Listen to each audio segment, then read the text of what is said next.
the sizzling sausage, studs on cement, sport in the crisp wintry air.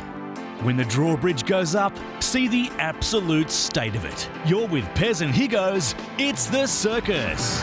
The Wallabies are back.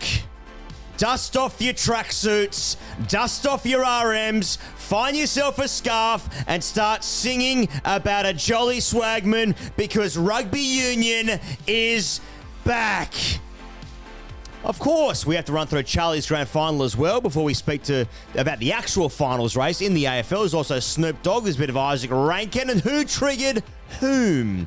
Tom Morris joins the show to traverse the entire world of AFL media in this country, from his sacking in 2022, the fallout, the hate, the support, the rules of engagement, and of course his screen times generally. It's a great chat, and we encourage you highly to listen to it before you start doing the boys usually love your stuff, but there's also Premier League action, NRL drama, Piastri's grandstand, boys actually, and the What's Getting Your Hotline, Pezza. This is the penultimate circus for the season, for the year 2025. And, you know, it just feels like we're picking up steam here. But, you know, the game is the game. We move. The Wallabies are back. I'm back. I'm hard. I'm watching rugby. I'm watching highlights of rugby. I put on my school uniform. So I feel good. Isn't it nice when the Wallabies are back? You know, going for a little run this morning. Oh, that must be nice. And I was thinking, what about those coats who really gave it to Phil Waugh, you know, a few weeks ago, and you know, mocking him about, you know, the narrowness of people's experience and how you're going to crack into Western Sydney, and then Phil Waugh just throws it in your face. How about that, boys? You're back now. Well, the answer's yes, Phil. Yeah, I'm on my knees. Yeah. I'm not going to finish that. At the altar of rugby. I was so, like, you know, when you wake up of a morning and you've been so, I don't know if other people have this experience, but like you've probably you've moved past a team that's let you down too often, and so your relationship with them is essentially confined to like checking a score in the morning and being disappointed by it usually. Well, like on Sunday morning, I woke up, you know, deeply hungover. Yeah. And I checked the score, and the thrill that I had out of that, like it was rubbing your eyes stuff. Yeah. You know, like it was, is this for real? Straight to the 24-minute recap on Stan. Fuck yeah. It's phenomenal. So there's something in alignment in the world when the Wallabies are doing their thing. It's like it's a national team on a global stage. When they you know, it's the same with the Socceroos. I feel thematically in terms of going like when your nation is succeeding globally and you've got you have a little piece of it in your DNA from when you were a kid. The feelings are fucking hot. It's good stuff. Totally. Also, like, we're so proud of our national sport. It is our identity. It is our looking glass through the rest of the world. Sport. Yeah, and so, like, you know, it's as good as, you know, the Crows played on the weekend against the Pies. More on that later. There are only issues out of that. Yes. Believe me. But, you know, when the national side is representing you, a hungover man in your bed. Oh. And we, like, so, again, if you've tuned in a couple different times, I apologise, but I turned 40 recently, 40th on the weekend, so completely it was at my house, overcated. So that was the leftovers are out Pig of and shit. The leftovers are out of control. And Charlie's going through your bins again. We'll get to Charlie. And Charlie was last to leave, actually. Yeah, please leave. Yeah, I don't think that was the case, to be honest. Yeah. It's leftovers. It's overcated leftovers on the couch, and yeah, Sean Maloney. What are we watching? Whatever he said is happening. Yeah. And I was feeling the same thing. Yeah, but I was just eating. You know, let's go to the punters. Yeah, let's go to the punters. Beep, beep, beep, beep. Yeah, keep searching, boys. This Chucky Bishard character must be out here somewhere. Fuck's sake, Chuck. I just put my chair through a window and Dad's just followed up and thrown me out after. Can we file the fucking missing persons report for Chucky Bishard? Last seen walking out onto the MCG. Palestine Pierce was more effective from the fucking grandstand. Any fucking danger, Chuck, of a contested mark, eh? Bad luck, Chuck Netanyahu. We did it for Palestine, baby. Chucky. In the volcano this week, brother. Being a non-Australian, that's actually the first game of AFL that I've ever watched. It was pretty good. Fuck me dead, Chuck. Contest a fucking mark, mate. Went to bed in absolute bits last night. Haven't been that into an AFL game in my entire life. Don't know if I could do it again. Oh, fuck it. Tee up the Super Cup. Let's go, Chucky. Listen to this, you fucking idiot.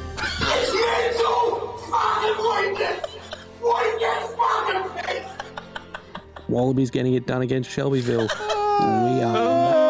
After this woeful performance, it seems clear to me that Adam O'Brien is going to be put out to sea. Go Wallabies! 1963, the Wallabies win at Ellis Park, and JFK's head just happens to do that. 2025, the Wallabies win at Ellis Park, and my head's on the fucking moon. We're back. Yeah, boys, not a great day to be a South African supporter. First, the Springboks lose in Joburg to the Wallabies. And then Drake gets destroyed by Gamzat. At least we got the mouse. You hear that? That is the sound of thousands of pairs of R.M. Williams headed this way. It's with a perverse concoction of bitterness, smugness and gratitude that I welcome back the dormant boomers, leagueies and dissolute. Boing, boing, boing, boing. Up the boomers, the basketball. Yeah. Isaac, man, come on. Just call him a dumb cunt or something. Not a good weekend to be a Bocamo, boys. But it's always a good day to be an Australian. That's not curated by us. That is some of your finest work, circus friends. Well, that is what is getting people hot. So we'll get into Chuck's grand final, but I think we should talk about the Wallabies, which Pezza has eloquently done so. So my experience of it was because Stan now have the Premier League rights, right? And so I was doing my thing on Sunday morning, and then I was like, I might as well roll into this as well. Feeling like absolute fucking garbage. And so I didn't know the score. And so the first, I watched the first bit and I was like, I wonder how bad this is going to get. Obviously, the Wallabies are 18-0 down. Or the Springboks 18-0 up, depending on how you're seeing things. After what, like 20 minutes? 22. They were 22-0 up. Sorry, 22 after. That's all right. I just think of boys, actually. It was 22. It's 22-0 up. Yeah. I've actually even got it written down here. 22-0 up. Ellis Park, Joburg. Haven't won there since fucking... 63. Since JFK had his head together. Unnecessary. Drive-by. Apologies. Literally. Well, literally, yeah. And and you're just thinking like, this is going to be heinous. I mean, this Springboks team is one of the greatest teams they've ever had. Andrew Webster was right. You know, the bubble's about to burst. You know, after all the garbage that had been spoken about the Lions, who were 1 foot on the plane. And then there was like a Harry Wilson short ball, and I was like, this is kind of fun. Then they started to throw it around a bit, and they're playing like some pretty enterprising footy here. And then it was just like, and then it seemed like a bit of chaos in the Springboks camp, and then the line-out was all over the place, and it was like, holy fucking shit. Then I became Sean Maloney, orgasms everywhere. Yeah. Is this real? Or whatever the exact words were. So it was just I tuned in for pain. I was expecting pain. It was like the whole Wallabies experience into one game from childhood. Like, yeah. Like it was like we're about to get fuck-eyed here. Yeah. Like we're about to get fucked on by South Africa. Yeah. Which has been the more recent experience. And then it was like, hang on, are we back? Yeah. Now? Yeah. James O'Connor, just throwing cutouts, you know, like in his fourth iteration as a Wallabies player. Suoliti, intercept stuff, you know, a couple of Joey's boys knocking around as well. You need that. So you need that in there. Jorgensen. Yeah. Okay. Yeah. Is that? I've never. The first time I heard Jorgensen was Gideon on Offsiders. Yeah. I'm pretty sure he's a hard J. Yeah, well, either way. But they're the things we can discuss when you win. So, yeah. I couldn't believe, what's that, 62 years at one ground. Now, is there equinox around that insofar as like, well, they didn't play there for 40 years or something, like they knocked it down. But I mean, they're not playing no. at Ellis Park every single year though, in like the Tri-Nations. And what you need to understand about Ellis Park, Johannesburg, and the Rainbow Nation is that it's at altitude. So it's very interesting. So what does that mean? It's an altitude-based victory. Right. So it's quite hard to breathe when you're running. Yeah, that's right. Yeah, harder to breathe than harder to usual. breathe. Yeah, well, we play at sea level. I used to be We're fascinated. girt by sea, you see. Ah, interesting. Okay. I used to enjoy watching the height that kickers got at altitude there. Like I just felt when the ball goes through the posts in South Africa, it feels higher than high. Yeah. It's just an optic. Yeah. In cricket, when you had like your Brett Lees running about, like it was always faster in altitude because there was a lack of resistance through the air. Are the Wallabies reformed with the return of Will Skelton and the axing of the Gitto law? You know, like, I mean... Well, perhaps. Will Skelton is apparently regarded as just the beast of global rugby these days. Well, he's fucking massive. He dominates at the Northern Hemisphere level, and therefore that confers respect on the Wallabies to them, whereas I think people in the South have never respected Northern Hemisphere rugby in any serious way. That's right. You know, But the technicality's all good. You got your scrums and your lineouts, etc. Globalisation has caught up with the Wallabies, and they thought, okay, well, if we can't keep our best players here, maybe we should pick our best players. I got to say, man, I mean, one of the big wins out of this last few weeks is that I know some Wallabies players' names. Yeah. You know what I'm saying? It's huge. Absolutely, Fraser McWright, Yep. you know, let's talk. Tom Wright. Tommy Wright, Jorgensen, as said, Icky Tau, Flicker Tau. I'm a walking Peter Fitzsimons article. More like Lenny Flicker Tau. Am I right? Yeah. Well, I don't know if you caught this.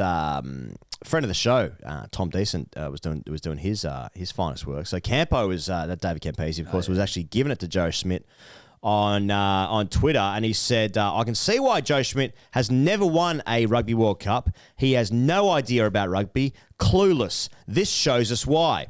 Tom Decent then said that he rang him, and Campo said, "I'm eating humble pie. It's great the Wallabies won."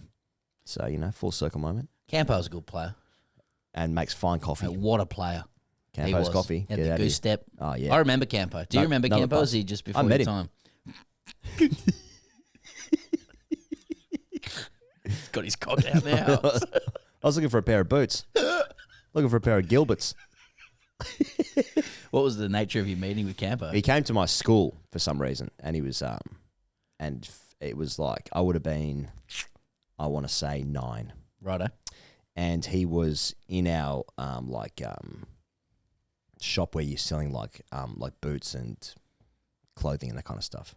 Oh, you're getting like uniform shop? Yeah, uniform shop. That's what I'm talking about. Yeah, yeah. Were you thinking other words like merch store or something like that? I don't know And what I I was just didn't thinking want of, to say that. Yeah. He was at a merch store. Yeah. Yeah. Right. And he was helping kids try on boots and stuff. He's working at the uniform store. He was working. Yeah. Yeah. Well, I guess he played before Union went properly professional, didn't he? He was a hell of a player. Yeah. Some of his opinions are outrageous. Yeah, but lots of them are. Yeah. But fucking what a player. Can he play?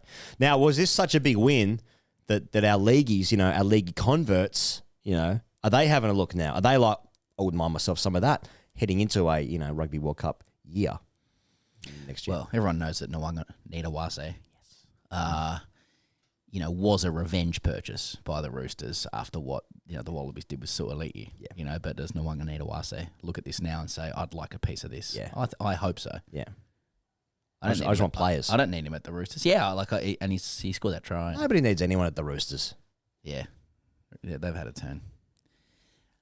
Yeah, I agree. And Nathan. That's that. Well, of course. We also had a friend on Patreon. I think his name's Andrew, and he found himself at that game. Now, in terms of a bucket list, a pay pig on walkabout. A pay pig on walkabout. Yeah. So this is our subscription service for people who don't know. And he was just, reporting over there. He was having a great time. He was looking for beers before the game. Think his hospitality that he was treated to and afforded from our South African friends was wonderful, as it often is.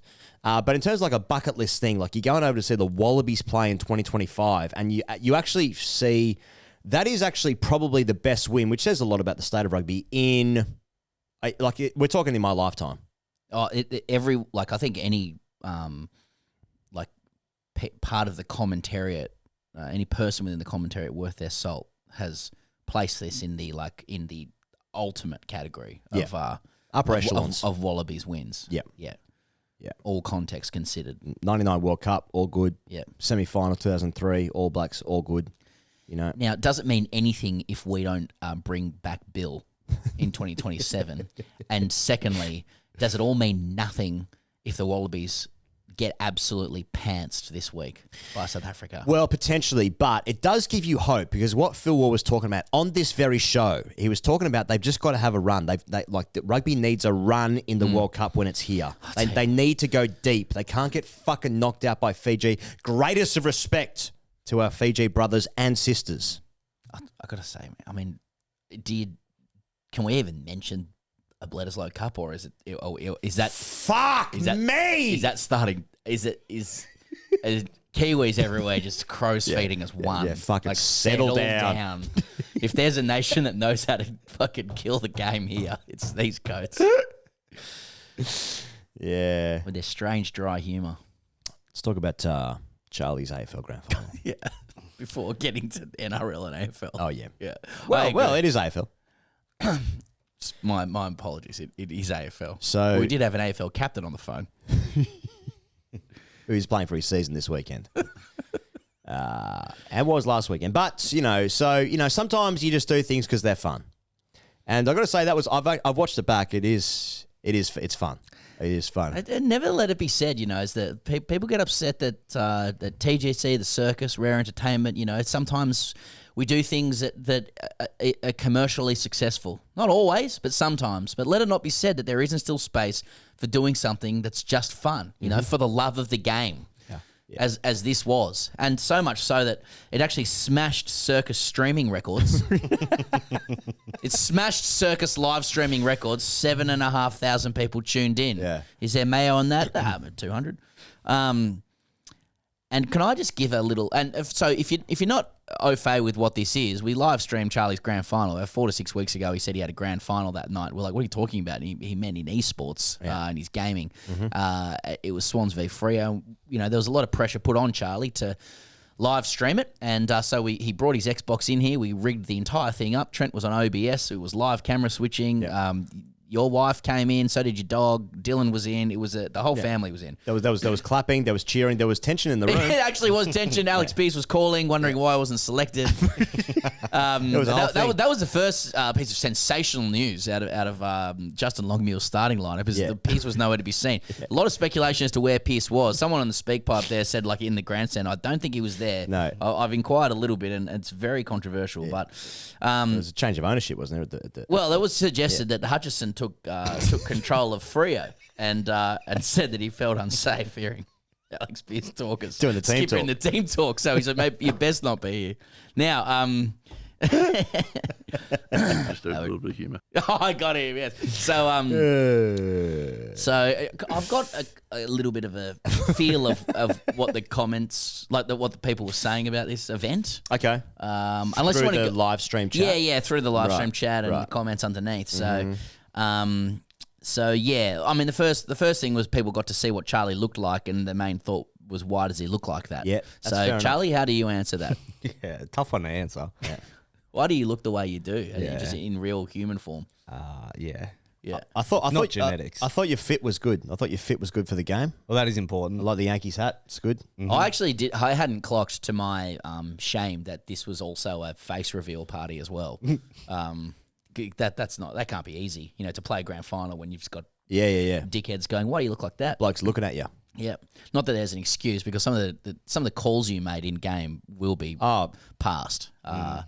It was very, very dispiriting as a Swans fan. So about being triggered. Yeah.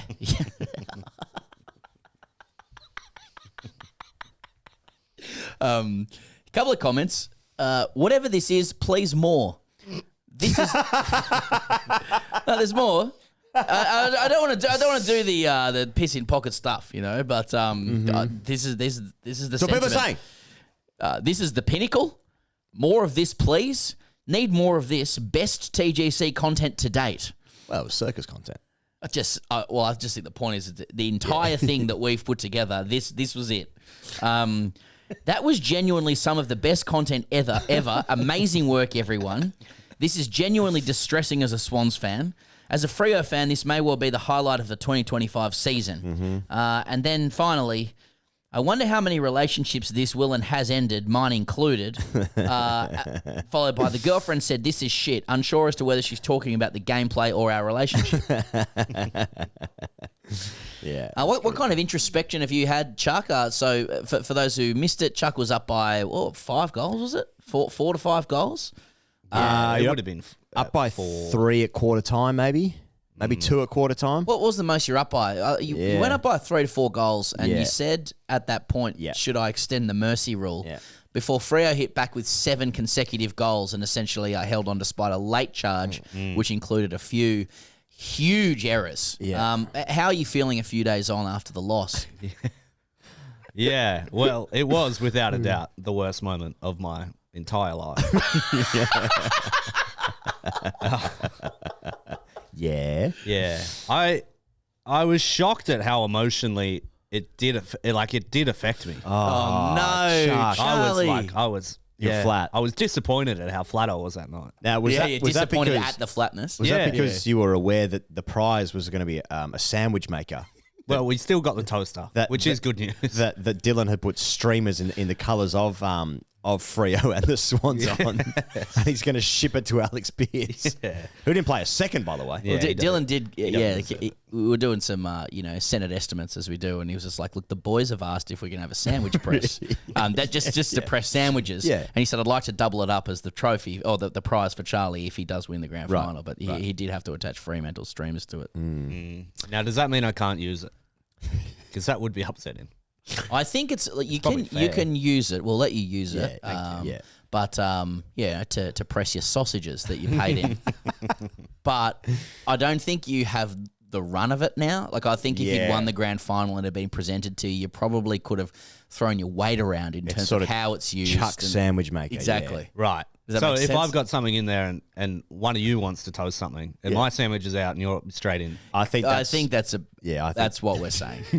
And Dylan and Trent. Yeah. Now, I was going back over the tape this morning. You were in preparation, and I put it on full. So I put my laptop on full, like maximum sound, so you could hear everything that was happening. No, I heard that. And I was sitting in your desk as well. And there was a set shot from Joel Amadi from about 30 out, and you hit the post, and that made it a 1 point game. So you would have been up by 4, and you were down by 1 at that point. Yeah. And that was only the second worst thing you did. Yeah. Well, yeah, I think I got an intercept marked off that You did. kick out. You did. And then played on. Then you played on. So it would have been a set shot, at least to make it. And let's the set shot about 30 metres out, like tight angle. Tight angle. On the wing. Tight angle on the the good side for a right foot, I'd say. And you chose to play like a point down, a minute to go in the grand final. Set shot to tie it up at least, and you decided to play on, and you were caught. Now, what was going through your mind then, and how do you feel about it now? What's the reflections? I don't think anything was going through my mind, and that is the issue. So what hurt as well is then Freo went to the other end, and they put 6 points on you to then make it a 7 point game. Yeah, and then I had it. Yeah, I had a shot on the siren to. Yeah, and it went out in the full, sort of. Yeah, quite sort of emblematic. Which said it all. Yeah. Well, I am genuinely. I didn't know that you actually felt flat, and that sucks because the genius of the entire thing, and I know it wasn't meant because you were trying to win, but I was invested in it, and I really wanted. Yeah. I wanted the Swans to win. I really wanted wanted the Swans Charlie to to win. win just for the hoo ha and the carry on. Yeah. And well, I think the office needed it as well. Yeah, that's right. But I did. It did occur to me at the full time siren that this was the funniest result of all.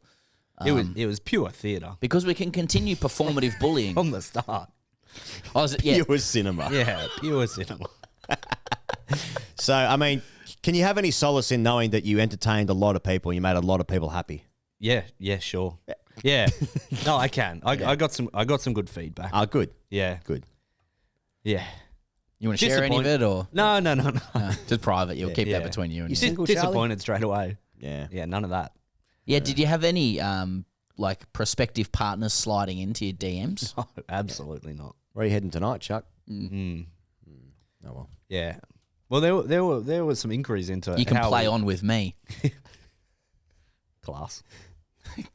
Yeah, sorry, there were some inquiries into our Mad Monday, celebration. Mad Tuesday. Mad Tuesday. Was there any Mad Tuesday stuff? Yeah. There were costumes. Well, it was a Freo premiership. Alex Pearce was on the phone, just saying "suck shit, Charlie." I think was his was his quote on the night. Yeah. Hasn't been picked up in the mainstream press. No, I'd say. He was in the live chat on. He was in the live chat. What was he saying? So when the teams ran out, you can see there's a comment there from Alex Pearce that said, "Have I been dropped?" I think he clocked it before anyone else. He did, yeah. Where's Pearce? Yeah. And then Norm went to Tracy. I didn't know who that was. And Pearce is texting going, "That's Tracy." We were exposed a little bit there. What shout out to Josh Tracy. He played well. Yeah. He played very well. I think, hell of a game. Yeah. I tell you, didn't Charlie Bouchard? Yeah, he had a stinker. Yeah, like 3 touches, didn't he? Joe Dirt. I think it would have been single digits. Right, this is the most we've spoken about anything on this show. And rightfully so. Wait until we talk to Tom. Yeah, that's right. Yeah. Well, so the news of the weekend, Isaac Rankin has been given 5 games for his homophobic slur, which has been well documented. But the Crows have put forward their defence, as you would, I suppose, and their defence was that he was triggered. He was taunted. He was taunted by a Pies player after what happened last year. He was knocked out by a Pies guy, and then he was giving him some stick, and so he only had one thing to do. And I wouldn't say it was the strongest defence. Anyway, it didn't work. 5 games. I'm going to tie that into Snoop Dogg performing at the grand final, who made some homophobic comments in 2014. Some people, I'm going to say some, you could count on one hand, upset that, well, that was 11 years ago, but I haven't forgiven or forgotten. Double standards. Yeah. How can Snoop say how can that? he perform? Yeah. Rankin gets 5 games. Yeah. Probably getting more than Isaac Rankin got, all year as well. Yeah. Snoop's given the opportunity to perform on the big stage at the MCG. That's right. But not Isaac. That's right. All I'm seeing is a post from the AFL saying nothing but an MCG thing. Yeah. Just parallel to that. This is from Sam McClure, SMH. As the AFL trumpeted the signing of the US rapper Snoop Dogg as the headline act for the pre-game entertainment on Grand Final Day, Australian icon Kylie Minogue was noticeably absent from the billing again. Interesting. Telling, isn't it? Isn't that telling? AFL certainly, drawing a line there. Yeah. Now, in the actual football this weekend, Pez, there is a game that is a watch. It's at Marvel. Bulldogs. It's a shame to miss out, not unrelated to Nick Blakey, Henry Smith inappropriate touching thing. Well, as it turned out, the one time we do a circus on a Monday, the story breaks, I think, just after we'd published. Or I don't know recording. much background. I don't know if there's any background with those guys, but they definitely, there was touching on both sides. If you look closely. Right, okay. So game, set, match. It's sort of horseplay stuff? Okay. Has Snoop ever done that? I'm sure Meatloaf has. I'd do anything for love. But I won't do that. Now. Well, you can tell by the way I use my walk, I'm a woman's man. Any time to talk? No time to talk. No time to talk. Yeah, Bulldogs Dockers. Sunday, I think it is, at Marvel. Yeah. Winner of that game basically makes the 8. Winner plays on. Winner plays on. Yeah. So that is a watch if ever there's been one. Well, if Freo don't get it done, let's retrospectively criticize what Alex did on Monday. Yeah. I got to say, under normal circumstances, couldn't really care who's going to finish 7th, but because of Alex's involvement in this show, even though I've still never met him, he's now a close personal friend, and I'm invested, and I hope he gets the chocolates. He goes all the way, and then our story and Charlie's grand final can be an omen for them. So therefore we win the AFL grand final. Self-involved stuff. Yep, completely agree. That's how I feel. Let's move on to the NRL. Unless you got anything else in did I? Footy land, as they call it? Nah, I'm ready to talk. Okay. Yeah, so I think that was the fullness of footy. I think that was the fullness of footy. Yeah. It's August, baby. You know, what are we supposed to do? Isaac, Snoop, Pierce. Now, Storm Panthers was a great game over the weekend, Pezza. watched Controversy loomed large, reigned supreme, some Yeah. would say, over the obstruction of a drop goal and the adjudication therein. Thanks. But now the Panthers, dynasty over. They're now 5th. They've dropped below the Warriors in 4th. Storm rising up there to 2nd, but it's still win. it's still the milk. Still the milk. Top of the table. Do they have enough though? I mean, people are still there's still question marks. When you're surrounded by Penrith and Melbourne, teams that have done it before. Yeah. Have the Raiders hit a ceiling? Well, I guess we'll find out. I got to say, it'd be fucking exciting if the Raiders won, but it's going to be Melbourne. Okay. Yeah. It's amazing how a team... I'm saying that doomsday styles. A team that many picked for the spoon at the start of the year has now gone 23 rounds, essentially, in the top 2. Yeah. And people are like, are they good, though? They've lost 4 games all year. Can they play? Yeah. Will the bubble burst, if you will? That's right. And then the sort of, I've got to tell you, as a Manly fan, another devastating loss to the Tigers over the weekend. That pretty much puts a line through them, more or less. He goes, though Manly's fucked. Not mathematically. Manly's fucked, for a lot of reasons. Manly's cooked. And, you're struggling as a club when Roy and HG have a weekly segment called The Most Low 13 from Manly. Right. So, they find themselves in 10th. Yeah. I think also... here come the Tigers, by the way. But I think when you play a rugby league fixture against the West Tigers and they're very, very good value for the 2 points over your team, and the Tigers have coming through deluxe. They're past the Galvin thing, Terrell May, Luai, Coruscant, all the boys. But when they're just really good value for beating you, you're like, fuck, we've got some introspection to do here. I think DCE can turn it around. At the Roosters next year. DCE is 350 coming up this week. But a lot of queries about, whether, it's like Sunday, Brookie, DCE 350, has he done enough at the club to earn their respect? or did the Titans Farrago 35 years ago, as well as the way he announced his move, or not his move, but his leaving of the club, does that overshadow 350 games? I tell you what hurts, I think, at Manly, where they've had so many great halfbacks over the years. Manly have been spoilt for great teams basically as well. And also Cherry Evans, how it's all played out over the last few months, really. And then also him getting dropped from Origin after the first game, then they went on to win pretty comfortably in the next 2 games. Well, the second game was a good game, to be fair. But so I wonder if it's just sort of all just petering out a little bit. And also the season's done. They're 4 points back from the 8. Roosters are in 8th. They're 4 points back from them. There's 3 games left. The Tigers are on the same amount of points, though 1 spot back from them. So it's been a pretty diabolical season, really, for Manly, and he's leaving. So it's I don't know. I don't think he's They've going to got one more win than the Bunnies, who basically lost their team this year. Yeah, that's right. So it's like a beautiful Sunday afternoon, a richness of Brookvale, 4 Pines Park. The boys at Hello Sport there with the Good Day Hill, etc.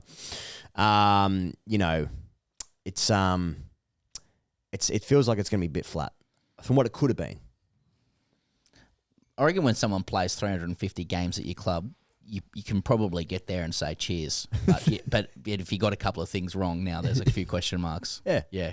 What have you done for me lately? Yeah. I don't think there's a suggestion he hasn't had a crack this year, DCE. It's just some Happy Gilmore stuff. It's just too old. Well, Christian Nukalusi is writing, is DCE a spent force? Not according to the teammate who knows him best. So there's the flip side of that. Ben Hunt, 350 games. Good player. Yeah. Did that thing once in the grand final. Yeah, and then one thing. Yeah. He did a thing in Origin too, which was good. Yep. And then a thing in the grand final. Yep. So, any more? I can keep going with league stuff if you want. Just shout out to Marcelo Montoya, who missed last week. According to the NRL app, with circumcision. Yep. That can happen. Look, Dan Walsh had a different view, or at least his sub-editor did, around that Melbourne-Penrith game. So Nathan, and is the only thing he can be called, was he had his field goal to win the game 3 minutes to go, denied by Harry Grant, who was apparently impeded by the Panthers prop. His name's Moses Leota. His name escapes me, but I've just said his name. Yeah. So the headline is, Nathan Cleary has the first whinge of his career. It's part of a grand plan. Okay. So, Nathan whinges, but he knows what he's doing. Yeah. So if you're a Panthers fan, rest easy. I've got to say, it is extraordinary in what is the most brutal sport of rugby league that can be considered impeding. Look, I mean, Moses makes a slight movement in Harry Grant's direction, but he obviously plays for it. But, I guess the rules are the rules and stuff. But, fuck me. In the fair dinkum department, pub test, sniff test, all of it. I think they're stiff, the Panthers. Yeah, he ran a different route to get him. It's funny when you look at it. There was a drone shot to it. Cleary does he looks, by the time Cleary takes the shot, Grant looks like he's taken the wrong route. But Cleary actually, it's the correct route if that's where Cleary stayed. But he moves to the right, Cleary, so it makes it look worse for Grant. But in these conversations, people must always call out who was right and ethical and who was wrong and scurrilous. Mm-hmm. And they were both doing things to give themselves an advantage, but Melbourne got it, Mm-hmm. It's huge, he goes, and I'm surprised it didn't lead the circus. Articles suggesting, with quotes, that Ray Warren would consider a commentary comeback. Fuck me. Now, he retired in 2021, age 78. But he says he's finding retirement tough. Okay. I hope he's well. And he's open to doing it in a work from home situation. What's happened 82 here years is old. he's seen Tom and Eddie's work on the rugby league game, their alternate commentary on that game, and he's thought to himself, I need to get back, otherwise my legacy will be tainted, in the same way that Jordan did the Last Dance documentary to remind the current generation that, hey, before LeBron, there was a GOAT. He did. I mean, Rabbits did say, I don't want to undo a lot of my good work by making mistakes. Because you said he might have been tuning into Tom and Eddie. He famously was interviewed by Tom and Eddie, and shout out to them. But and their work on the game was fantastic. Fantastic stuff. Comms. But I thought he might have been listening to the Productivity Commission recently. Okay. I know Labor's been spruiking AI and saying absolute gold, make heaps of money and jobs, so play on. That's essentially what's been said. Hey, boys, play on. But I just thought it was curious because as we know, early 2025, before Albo came on the couch and we turned the election on its head. The coalition who were leading, they wanted to wind back work from home. Right. Matters, they saw it as a matter of productivity. Albo gets in, all of a sudden, Ray Warren saying hey, can I work from home? Jacinda Allen down here, that's Victoria right. Premier, she wants to make work from home illegal, right? So always a space down in Melbourne for Rabbits. And so says the Greens, who recently have said they want to legislate a national right to work from home. So the Greens and Vic Labor support Ray Warren's right to commentate again. And so do I. And so do I. Yeah. He might be seeing some of Matt Thompson's work as well in the pool. Fine work in the pool. Yeah. So, I mean, if you wake up tomorrow and I say, Rabbits is calling the game, are you going and I know that there's different views about doing it at the game or at the studio or whatever, but if it's Rabbits. If you're waking up tomorrow and I'm Rabbits is calling the game, he's calling DCE's 350th, which I know you'll be tuning into. You're not saying is he at the ground? Mate, I don't care if the cunt's on the moon. Perfect. Another question for you, league related but broader. Okay, you ready? Does 24 to 26 Falcon Street, North Sydney mean anything to you? Yeah. It's the spiritual home of business deals, of handshakes. Good, because if one goes past there, and I appreciate there's only a very small section of people who tend to knock around North Sydney, you might see a sign that would concern you. Furrowed brows. And concern the Sydney sporting and business community deeply. Now, I received a message privately over the weekend, simply entitled, "What's Going On Here?" and what I saw was a for sale sign outside Lee's Fortuna Court. Right. Now, I've done some digging. Okay. I've investigated this. Now, what is for sale? It's the commercial strata, the building which houses Lee's Fortuna Court, of which Stanley and Lee's Fortuna Court is a tenant. Yes. Okay? So we're not talking about Lee's Fortuna Court being for sale, but the building which houses Lee's Fortuna Court is for sale. The owners of said building would need to approve Lee's Fortuna Court continuing on, right? So Lee's Fortuna Court, not for sale. Okay? But a tenant of the building which is for sale, you know? Watch this space. Now, this is different to the Oval groundsman Lee Fortis, isn't it? Thank you. That's different. Yes. And the song by Carmina Burana, "O Fortuna." You got that right. Now, what are... This is huge because we talk about dining on this show. I mean, what are the ramifications for Sydney's business and sporting dining class if Lee's Fortuna Court is in question as a venue? Are we to rely on morals and ethics in business? No. If Lee's Fortuna dies at the whims of some commercial realtor, what am I supposed to do? I mean, what is more Sydney, the institution of Lee's Fortuna Court or redeveloping institutions for other property gains? Just give me a fucking Zhao Long Bao, please, and a handshake. Let's get this business done. Rub and tug, go on then.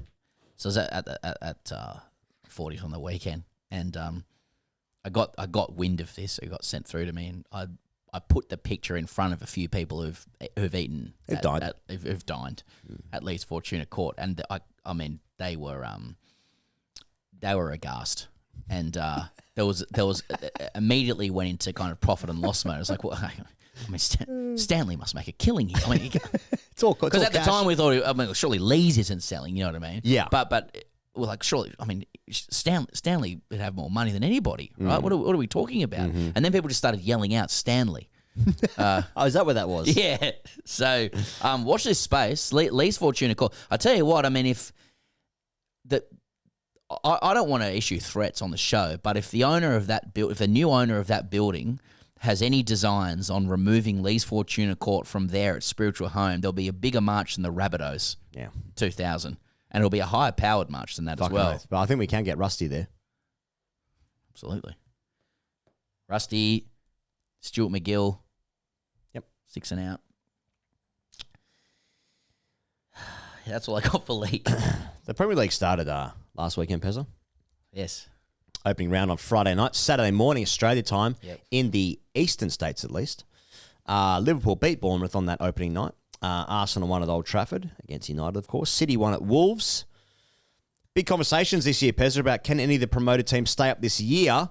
Well, Sunderland beat West Ham, Leeds beat Everton. Now, I think the conversation around that is that you're worried about having like a set league, basically, because the last 3 seasons, the promoted teams, might actually be 4 years now, 3 or 4 years, the promoted teams have gone straight back down. The highest points tally of any of those teams is 26 points, which traditionally it was always around about sort of mid-30s. Yep. 40 points was the marker. Like if you get to 40 points, you're going to be safe. Good to go. Yeah, it was. There was. I don't think it might have been once that 40 points was the mark. It's usually about mid-30s. So basically, like there's now a gap forming between the Premier League, the established Premier League clubs, of which now it seems like there's 17 out of the 20, and the Championship, because there's sides in the Championship that have finished with like record points, like 110 points and stuff, come up.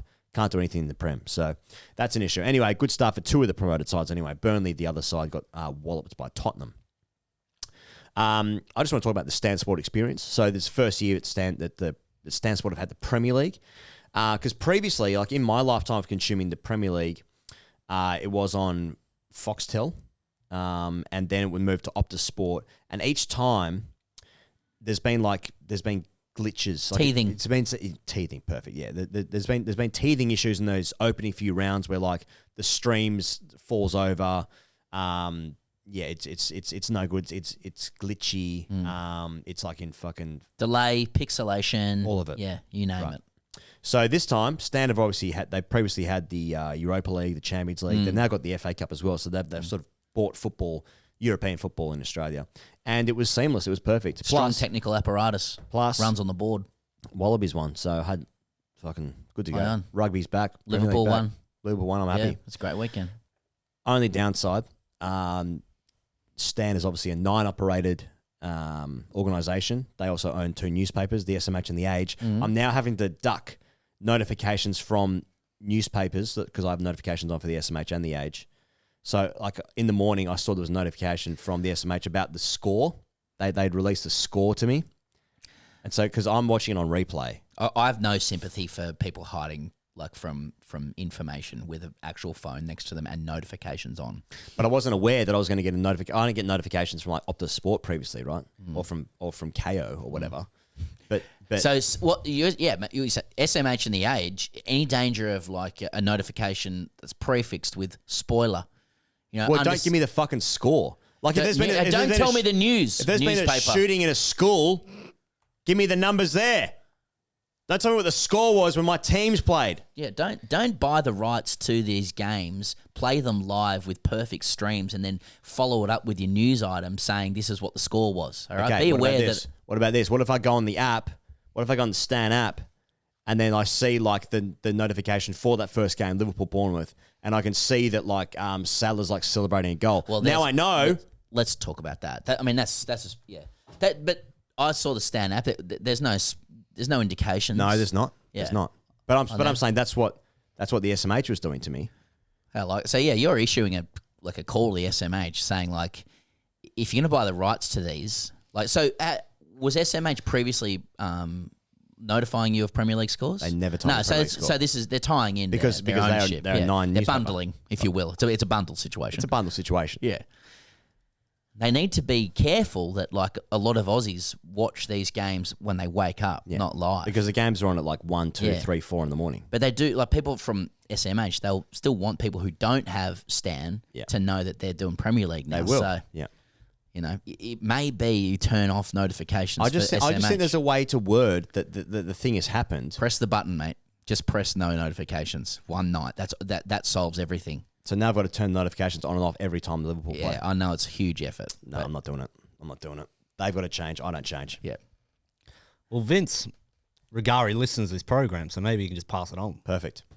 Be like, I wanted to get Vince on this. Vince will sort it out. Sort it out, Vince. Well, he listened to the program maybe about 6 months ago, but haven't, confirm every episode. Yeah. Every minute. Confirmed. Every minute. Was he on the stream the other night? Where's Pierce? He's busy. Early Saturday kickoff on free to air as well, so that's good news. Premier League. But notifications. Yeah. It's not easy. Yeah. No, I think play on with Stan generally. Like it's runs on the board, know how to do it. Yeah. No news yet, as far as I understand, on whether they will be bringing Max Rushton back though, and I would encourage that highly, given they'd be the most knowledgeable and entertaining Premier League presenter in Australia. He lives in Australia, so that helps. I agree. Just sit here just saying who should get jobs in places. Yeah. Well, he's got a big fall coming. Yeah. Who should get jobs in places? Yeah. Talk about the F1. Okay. Oscar Piastri is going to have a grandstand named after him at his home track at the Melbourne GP next year, Pezza. Oh, nice. He'll join 3-time world champion Jack Brabham, 1980 title winner Alan Jones, Daniel Ricciardo, and his manager Mark Webber in having his name on a grandstand, which he has called surreal. So that's something nice. Where is he? Was there a race on the weekend? No, it's a summer break, I think. Oh, okay. Summer break. Is he atop the ladder? Is he? Great question. Great question. Ask the wrong guy. Yeah, I think he's still atop, but Lando's it's real close. He's breathing down his neck. Yeah, thick old neck as well. Yeah, Oscar is ahead by 9 points. 9 points. 9 okay. points. Oh, that's healthy. Okay. It has been whittled down though. I would say. I think now's a great time to talk to Tom Morris. And so here he is right now. Now, this show has no greater passion, no greater talking point than the machinations of the footy industrial complex. And by footy, I'm referring to Australian rules football. That's what we say down here. So in recognition of that, on the couch this week, we have a man who could scarcely be deeper in its bowels. A man who lives it, breathes it, is in it, is around it, goes whack, and very publicly has been whacked. Oh, yeah. We will traverse it all. He's a man I've been personal friends with for well over a decade. The origin of that friendship is grade cricket. So there are full circles here, there are layers, and now we will co-opt all of it performatively for the consumption of strangers on the internet. So it's former teammate, former coaching colleague, father, friend, but most importantly, Channel 9's chief footy reporter, Tom Morris. Tommy, welcome to the circus. Thank you, Pez. Thank you, Higo. I don't know. Most importantly, I think fatherhood is more important. I think friendship. Agree to disagree. Great cricket. But we're in Melbourne and it's fucking August, Tom. Do you think that my position in the footy media means I can't step outside myself and have a look at what it's like in the footy media? We'll find out. Yeah. Let's find out. Yeah. It's a cooked industry. Like it is cooked. And bear in mind, I've also been on the outside, so I can see what it's like. And are you part of its cooking though? Yeah, I play the drums. Yeah, I'm very much part of it. You carry the beat of the industry being cooked. And sometimes you've got to be able to laugh at yourself and realise, geez, I'm very much part of this day-to-day nonsense. But that's the job. Because, I mean, we'll go through all of it, obviously, but, like, I mean, Lamaros does seem a very important part of this entire industry. And I want to know, I want to know, it is around the corner. Yeah, believe me, going there after this. I want to know why the media reports what's on the menu and what wine has been paired with the menu when there's a story about a guy breaking his leg or something, you know, or someone's being let go from their job or something. How was the fish paired with the Cab Sav or whatever? That's actually a terrible combination. But every single story you do about a meeting, you want to know what they've eaten and what they've drank. Yeah. Now, is that because like it makes the fans feel closer to decision makers at clubs? It gets people talking about what you're doing. There's no other reason. I don't care. Is that because there's nothing else to talk about? It's like, well, what they eat. Some things are unexplainable, but I always ask whenever people have a meeting what they drink. I've never heard you say that. What they eat and what they drink. So at Lamaros, Yeah. Andrew Dillon hosted all the captains at the start of the season, and we got our cameras there, and we door stopped them on the way out. And I was very clear that the first question wasn't, how's your team going to go this year? What are your thoughts on the sub rule, etc.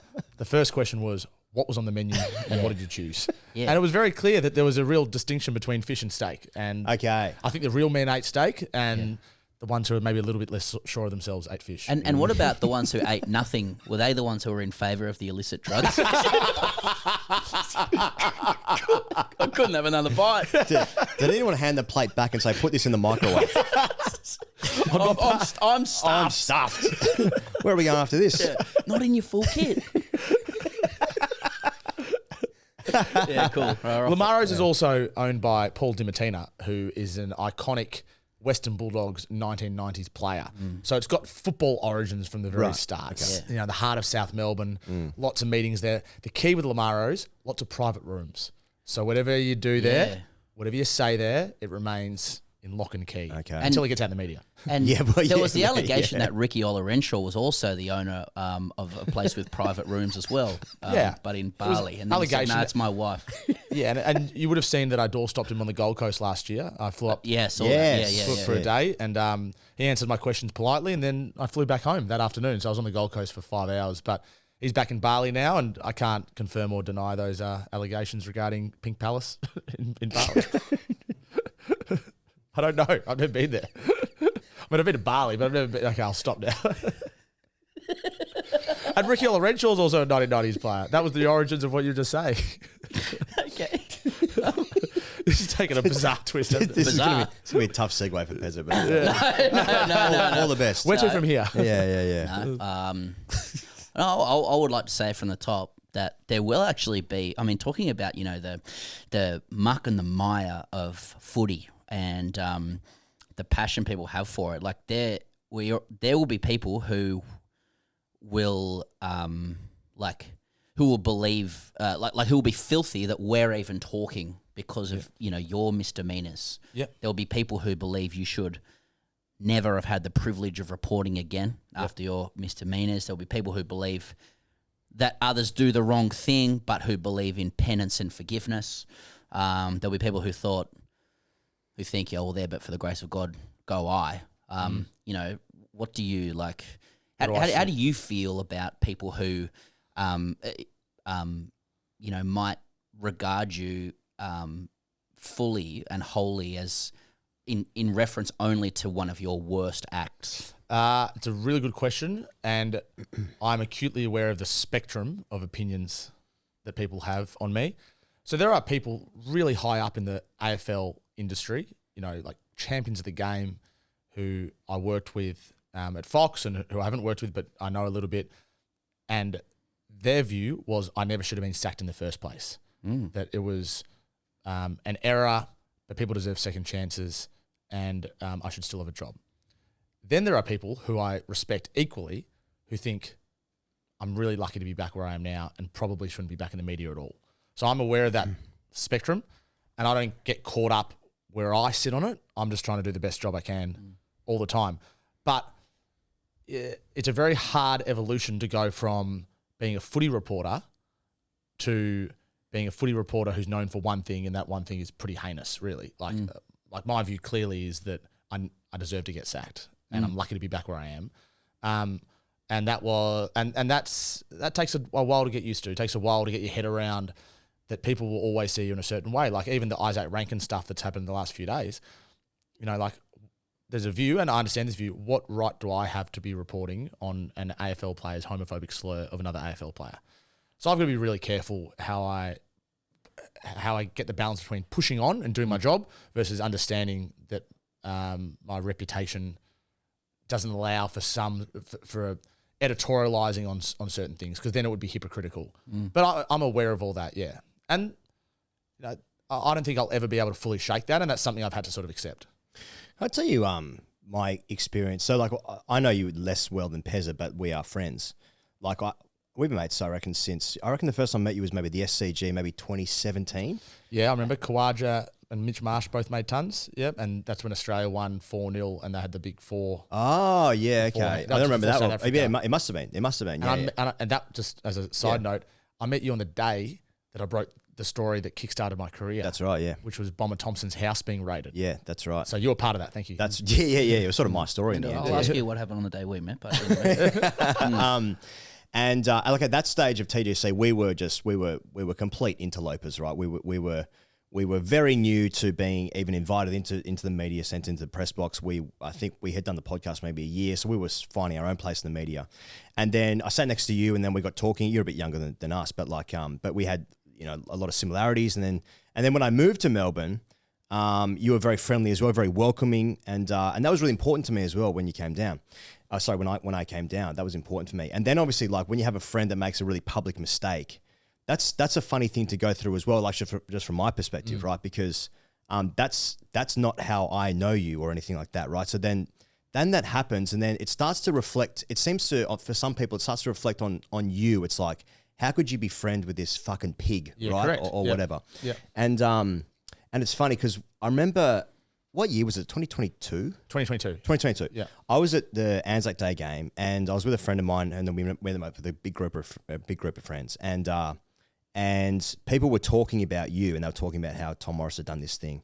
And then Loz, a friend of mine who I was with, she was like, "Oh, he goes and Tom are friends." And then it went dead silent. So people like stopped sledging you, like out of respect for me, even though I didn't really know them. But then like as like a normal person, when you see like your friend like trending on Twitter, or you're getting fucking abused at Green Cup on Chapel Street at a fucking acai place, it's like it hurts you as well, you know, because you don't want that for your friends. Yeah. So at the same time, now like Snoop Dogg, I'm not joining this with Snoop Dogg. So Snoop Dogg made some homophobic comments in 2014, right? And there was an article in The Guardian this week about, well, he shouldn't perform at the halftime show because of that. And it's like, for some people, I suspect you'll never be punished enough. Yeah, that's true. So I guess there's two questions there. Like, do you feel that you'll ever be punished enough? And also, did you lose some friends over this thing? I lost one friend, and that was the person that I victimized with what I said. And I don't think I need to dredge her name up for obvious reasons, because I put her through enough. But other than that, I lost 0 friends. So all my mates, girls and guys, stuck by me. Now, this is not to say that they weren't critical of what happened. And Sarah Ollie is the best example of this, who's one of my best friends who works at AFL.com, and I worked with her at Fox. And she said to me from the very start, like, Tom, what you did was disgusting. Like, that was off. I'm just paraphrasing there. It was longer than that. Yeah. But she said, like, you are my mate, and I will stick by you. And I think that I think that's a pretty incredible thing, that I had people that could, on one hand, fully comprehend what had happened, but on the other hand, refused to just kick me to the curb. So that meant a lot to me. But this is not to say that, if people believe I haven't been punished enough, then I don't disagree with them either. Like, it's very hard for me to know what the right amount of punishment is. Like, what actually happened, in the cold light of day, was that I didn't have a job for 2 years, and there was no prospect of a job for 2 years. So if you think that's enough, that's great. If you don't think that's enough, that's also great. I can't spend too long hypothesizing or getting concerned about the views of other people. But that's taken some time to get my head around. Sure. Because naturally, I do care what people think. Like, especially people close to me, my friends. But I could deal with what happened, like, in my own mind, because I was genuinely remorseful, and I am genuinely remorseful. The hardest thing for me was seeing other people around me have to deal with it like that. You are 1 or 2 steps removed. Yeah. But imagine my immediate family, right, exactly, and how that affected them. Yeah. So that was something that's really difficult. It was really difficult, for sure. Yeah, yeah. There's so many places to take that. How about did what happened there change anything about your approach to reporting? Because I think I connected it to the footy industrial complex in the sense that there are people who make disgusting remarks in private spheres who would not undergo public shaming, where the difference with you is that you're a person in public, and you also often deal in reporting information that upsets people, particularly if that's negative information, right? So, did what happened to you change anything about your approach to reporting? I'd like to think so. This is not to say I've got everything perfect since then as well, but at the time, I was living this life of I think we've discussed this. I was living this life of exercising super hard, working super hard, chasing stories all day, every day. And then socializing really hard, going out, and then it was a big badge of honor that I could go out till 3 or 4 a.m. and then wake up the next morning and break a story at 8 a.m. Look at me go. And in the end, something had to break at some point. It's just a shame there was so much collateral damage along the way, but that was unsustainable for any length of time. I think it was also probably a product of, living that life of trying to make the most of every single day too much. Probably a product of the fact Mum was really unwell with brain cancer too. So I didn't have the maturity or the balance to understand what I was going through, and my coping mechanism was just go harder, go harder. And as part of that, I probably became a person that I'm embarrassed about. If you can pick and choose when you're respectful and when you're nice, then you're probably not that good a person. You probably should just be respectful and nice. It's not that hard all the time. And I get the view that, people, this is how people talk in private, or, WhatsApp. If my WhatsApp groups were made public, we'd all be in trouble. But I don't accept that for me now. It's don't make a choice when you're going to be a good bloke or a flog. Just be a good bloke. Just be respectful. And that's not me trying to lecture anyone else. That's just me talking to myself in the mirror. There's if I had $1 for every time someone came up to me since March 2022 and said, "Oh, you were so hard done by Tom. If my private conversations were leaked, I'd be in trouble." And my response is always the same. It's that's fine. I hear that, but this is not whether it's private or public. This is just about being a good person and respectful and decent, I think. And it's a shame that I had to go through that, and the collateral damage was so significant to realize that. That's what probably is most embarrassing. I'm not talking about you specifically, but I don't know why the AFL media reports on itself to create its own stories about itself. Because I can't think of another game where the stories are about the people reporting on the stories. You know, like it's incestual. Yeah, so ex-players are always going to get headlines because they're like their opinions matter because they played the sport that they're reporting on. Whereas like seem to be getting a lot of stories about people that did journalism for 4 years or whatever.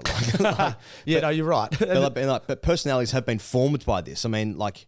I'm saying this as a white guy doing a podcast with my friend, and everyone should listen to me. But but why is that? Like, why do people talk about the story makers? Well, it's chicken or the egg, and you guys would know, being media connoisseurs as you are. Like, do people read what they're told to read, or do people write what they know is going to be read? So, what comes first? Like, people go, "I'm sick of reading about journalists or media stories about media," but yet clearly people read and watch those stories. Otherwise, no one would write them. True.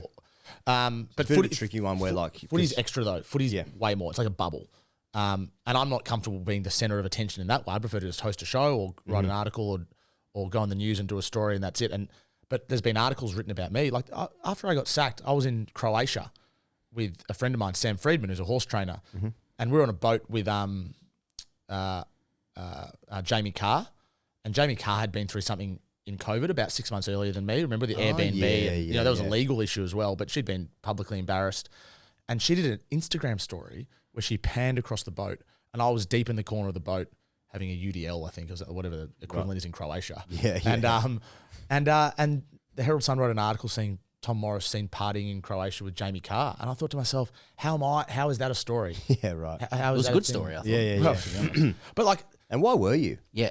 Well, I was just, again, my coping mechanism was to get away. Yeah. But no, you're right. It's the media industry loves talking about itself, and I'm as interested in what other journalists are doing as any other media person. But it's not the same in cricket. It's not the same in anything else. Yeah. The former players are the story for me.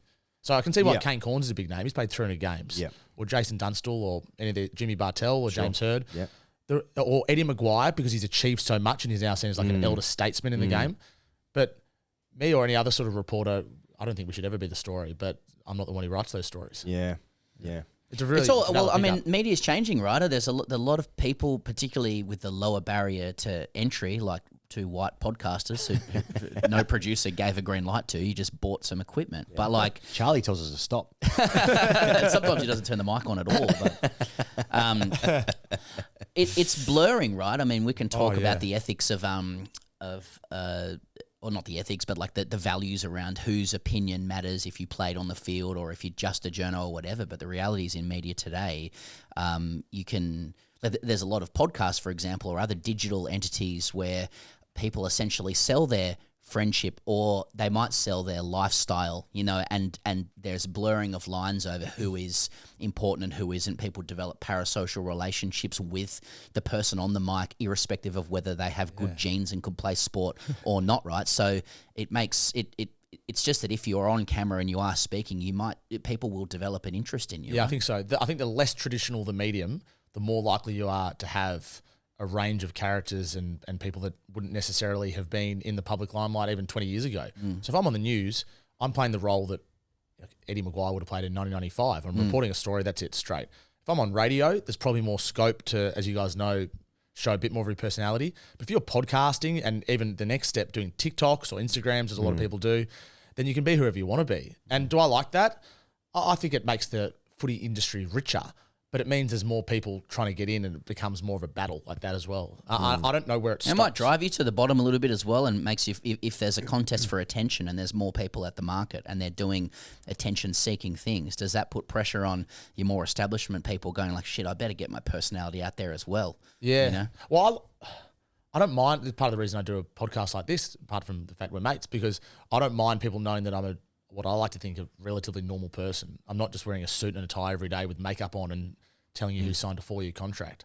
Like I can have a conversation like I use the term normal person, you know what I'm saying? Like, I don't know, for lack of a better term. No one's normal. Yeah, no one's actually normal. At least of all us or me. You're not normal, Tom. I'm the most normal. You're not well. You're not well. You're not well, mate. We'll come to mental health in a second. But no, you bang on, Pez. The contest for attention is strong. The best way I can get attention, if that's what I want, is to break the biggest stories that I can as often as I can. But it is impossible to do that every day. Like Like, what do you do on those days? I always wondered about that. Like, you you're lose a more than you newsbreaker. win. Yeah, it kills you. Yeah. Like, and how do you not devolve to opinion or editorializing if like there's going to be days where there isn't news? Yeah. What do you do? Those days give me not actual anxiety, like professional anxiety. Yeah. Like I think to myself, I'm out of stories. I sat in the office, I'm done. Like I've got no more stories. My cup is empty. Yeah. Like I've got nothing left. Because I have a book at the back of the book, I just write notes and then I flip the page and continue to write notes on different stories I'm chasing. If I've got nothing to chase, I'm thinking, this might be it. I'm literally stealing money off Channel 9. Like I should not be working. Literally. Embezzlement, is it? Not literally. But then other days, too much happens. Like 2 days ago. No, that is a story, actually. Yeah. Well, Morris Steele from Channel 9 claims he's normal. Don't even start. Yeah, I should have said that I'm normal. No, you're clip that up. Yeah. But 2 days ago, Jamari Ugle-Hagan, the story, I did the story. The Jamari Ugle-Hagan's outside a nightclub and is involved. Well, not involved, but he's there when a non-fatal shooting takes place. So that's one of the stories. Nasai Wanganeen-Miller re-signs and the Isaac Rankin stuff's happening. So 3 big stories in the one day. I said to Tony Jones, can't we just like spread this out? Yeah. Because today, it's Wednesday, I don't really know what I'm going to be talking about in 7 hours on the news. Yeah. And I find that very hard to get my head around. I mean, how are you?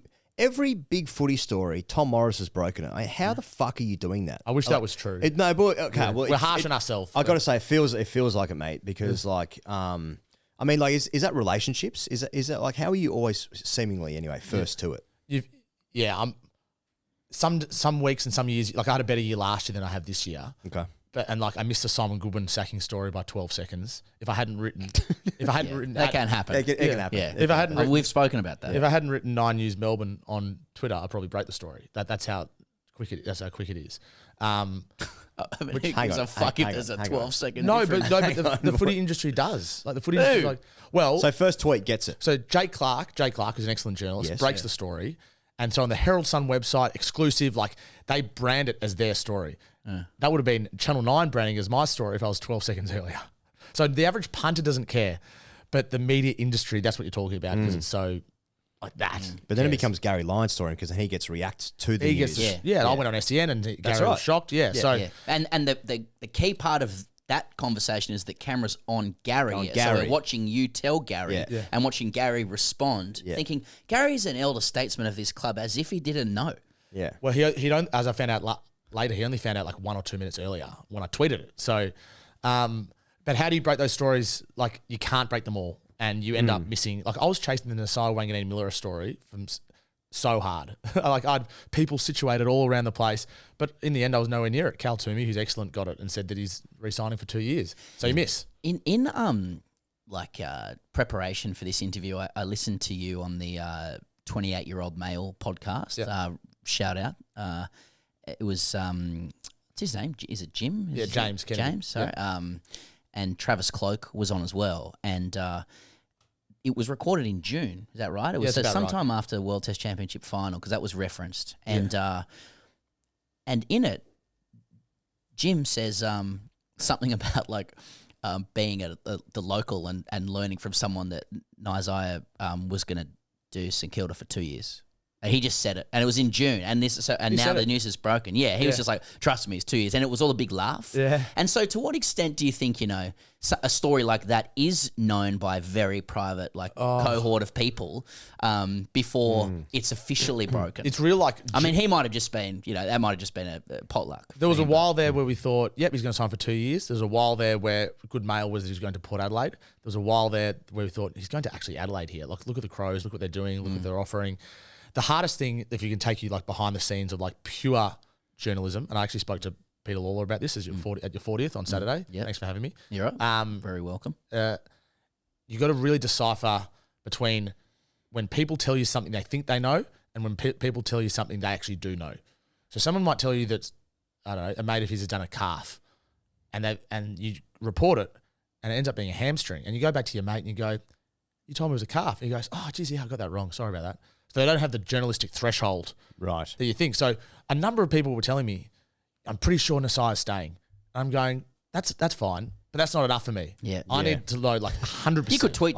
I can report. I'm pretty sure he's staying. Yeah. I can report. Several people are pretty sure. Pretty sure, but it could be an information loop because one Pez could tell Higo, who tells someone else, and you all tell me. In fact, you're all just hearing from each other. Yeah. And in the end, what happens is enough people hear it, so they think it's true because enough people are saying it. But in fact, the worst saying in journalism was where there's smoke, there's fire. Because often there's smoke and no fire. It's just a lot of people talking. Right. It's just it's an information loop. Yeah. And that's hard to decipher. So when do you pull the trigger? Like I knew Simon Goodwin was being sacked, but I waited a few minutes to write an article. I should have just tweeted it at the time. And I regret that. But there's been stories where I've held off because I've been 95% sure and I've missed those stories. But then if you are too close to the cliff, you end up falling over the cliff and you're wrong and then you're stuffed.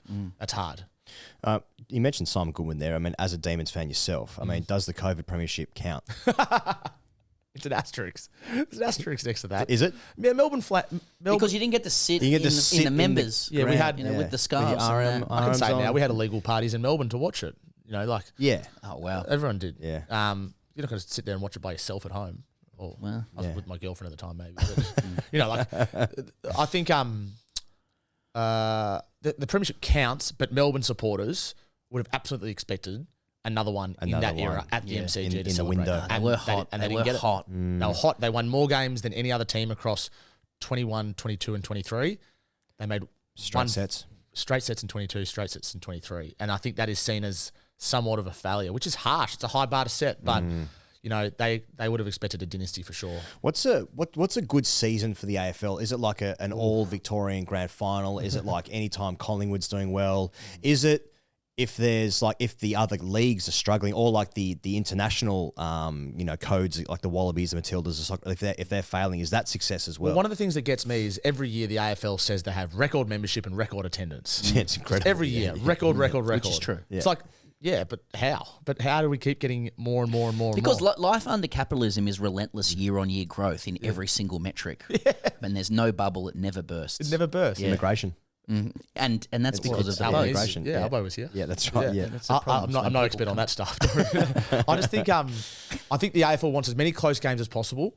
They want as many eyeballs as possible, clearly, and they want as many teams, in the mix to play finals for as long as possible, which hasn't been the case this year. But then, even though it hasn't been the case this year, if you had a rollicking final series with thrillers all over the place, that would solve. It could be, couldn't it? Because it could easily be, yeah. There is also NAB Trade Radio jumping into Sheffield Shield, and also maybe even the first and second test as well. Yeah. I know trade period's smaller, but if you can get that into some time trial stuff as well, it's busy you're starting to year, dominate the Herald Sun back pages and SEN. Trade period's nuts. Like I do trade radio, Continental Tires trade radio, I think. Maybe for Cobram Estate. Thank you. For Cobram Estate. And Lex Blackburn. And Sexyland. Not that as far as I'm aware. Gideon and Pete's pod has Sexyland at the top now. Does it really? Yeah. They record from Pink Palace. Yeah. Hello, Ricky. Hey, Ricky. Hey, Ricky. The trade period's the busiest time of the year, and for me anyway. And my screen time at that is like 14 hours a day. Shit, done. And I've read some stuff from NBA reporters. Their screen time's like 19 hours a day. So that's good. With that. Yeah, Okay. they've got me covered. But it's and then you're right, because then you've got the AFLW season that stretches into late November, early December. You've got the draft in late November, and by mid-January, everyone's talking about the season coming up. So the AFL has sought to marginalise the summer sports. Primarily it's pure cricket, monopoly. That's the goal, isn't it? Yeah, they sort of give it. They say, "Hey, cricket, you can have from early December to the end of the Sydney Test. We might give you the Australian Open as well, but from then it's all us." And February's really a dead month.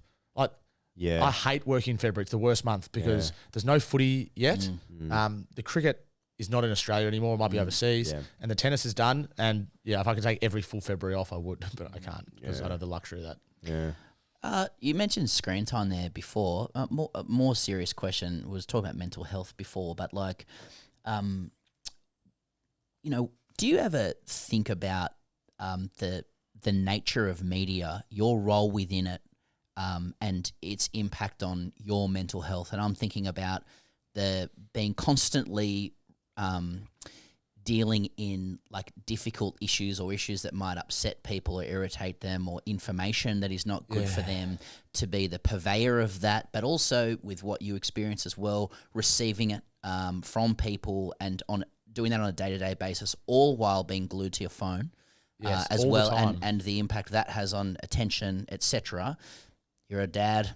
I mean, I'm saying this adjacently to, my own experience at a much lower level. But, like, do you ever consider, whether your job is bad for your health in the sense that not only does it compromise your health, but the things you say might impact others' health as well? Yes. So there's so many layers to that. Yes. So please let me know if I I've get said to it all the very layers. well. Yeah, you have. I think about it all the time. All the time, specifically with my phone and my attention and my ability to be present as opposed to just looking for the next story. Like, if you break a story, it's great, but then at what point do you go, what's the next thing I can get? Because it's like an addiction. Like, I'm going to get one, I'm going to get another, I'm going to get another, and then you're never truly satisfied. Even when you are satisfied, you're not really. So is that not, because I've never done any other jobs. Like, I've worked in content at St Kilda Footy Club and I've done other bits and pieces around the place, but it's not like I've never worked in a bank or I've never been a lawyer. I've never been a podcaster like this, so being on the daily grind and being attached to your phone is something that I'm aware of, but I can't think of an alternative. It's like, if I'm going to try to break stories, I have to be near my phone all the time. Yeah. And it's actually, this is not a big issue for anyone else except for me. It's actually really affected my ability to play golf. Because in golf, it could have been anything. Could have been anything. Yeah. I'll get to some other stuff Just more getting serious. around the course. But it shines a light. You can hear the violins come out on the fan. Yeah. But it shines a light on my inability to just switch off and enjoy a 4-hour block with a couple of mates such as yourself. And so I haven't played golf in months. Yeah. More serious, clearly, is your ability to be present with your family. So my wife and I and our baby went to Singapore about 6 weeks ago. And I left the phone in the room between 9 a.m. and 5 p.m. every day. It's a great effort. And that was the most cathartic experience of my life. Yeah. Like, that is far more relaxing than sitting next to the pool with your phone. Like, that was amazing. So I will be trying to do that once a year if I can. But yeah, it's hard. But the alternative to what I'm doing now, as I've lived, is to not have a job at all. So, like, I don't quite know how to get it. I'm sort of in a catch-22 situation. Get out of it. I'm not that I want to, but I'm in a catch-22 situation, and I'm privileged to do what I do, but I'm not sure how sustainable it is to do it for decades to come. I shouldn't have taken the pure negative lens on that. There's positive impact, particularly for you. I mean, you're a journalistic animal. This stuff is kind of what you were born to do. I feel, knowing you for a long time, so there'd be a lot of esteem and worth that comes with that, and you are good at the core of what you do as well. I wondered, like, as a sports fan, and you're a guy who played as well. We'll go into that, and it's fascinating. Your career, my career, etc. People can, I know, like, skip forward the chapters until we get there. But do you ever wonder whether the nature of journalism and your role as a newsbreaker kind of corrupts your enjoyment of sport itself? So you are training yourself and conditioning yourself to think about sport in a certain way, whereas people can enjoy a game at face value for the narratives within. You are seeking narratives that, and this isn't you, but that make money for conglomerates, like that touch on entertainment and gossiping values and stuff. Is that something you ever think about and its impact on your enjoyment of sport? I've thought about it a lot again, and it affects my pure love for footy, because that is my day-to-day bread and butter, dealing with footy issues. So I still enjoy footy, but I don't love footy like I did when I was younger, and I certainly don't love Melbourne Football Club. I care more about Melbourne than other clubs, but it doesn't affect my weekend if they win or lose. Yep. When they won the flag, it was good, but I'm not as passionate about the Demons as I once was. I think that's quite normal for journos. It doesn't affect my love for cricket. Like, I love cricket, and whether I'm working on it or not, I love the sport, and it's part of the reason I live and breathe the FIFA World Cup. I love, because I don't work on soccer, but I like soccer. Yeah. And so it's pure for you. It's pure. I watch it and I just love the drama around it. So, and the Olympics are the same as well. So it depends on what the sport is, but I really like footy. I love the stories around footy. I love the drama around footy, but it is hard to sit and watch footy without thinking what the next storyline is going to be. It's a real catch-22, isn't it? Because, like, at the same time, you get all this exposure and experiences that you wouldn't get if you were just a fan. That's right. Because you're in, like we have this with cricket, right? We've been to so many amazing games, test matches, T20s, whatever, and you get to go through all of that. But we've also been to some fucking diabolical games as well. and you're still broadcasting, you're still trying to bring something to it for people that are consuming your Didn't we stuff. say this on Saturday night? So cricket for me is like the circus is for you. Yeah. So it's like something else that you do that is important but not as important as your core business. Yeah. And that, for me, being able to do cricket makes me a better footy journo. Like, full respect to Mitch Cleary and these types that do footy 12 months of the year, because that would drive me insane. Because I don't really, which is our colleague, by the way. So just take it easy. And also a close friend. And a good man, yes. But I don't really care about footy between December, January, even February, where some people live and breathe the time trial results. With the trade period in the off season, like, is it so busy because people just fucking love it? People love it so much. They love like what might happen next year. I'll give you an example. You ready for this? Please. So Hugh Goddard, who is Brendan Goddard's nephew, cousin, and he played about 7 games at St Kilda. Then he went to Carlton, didn't play a game, but his surname's famous.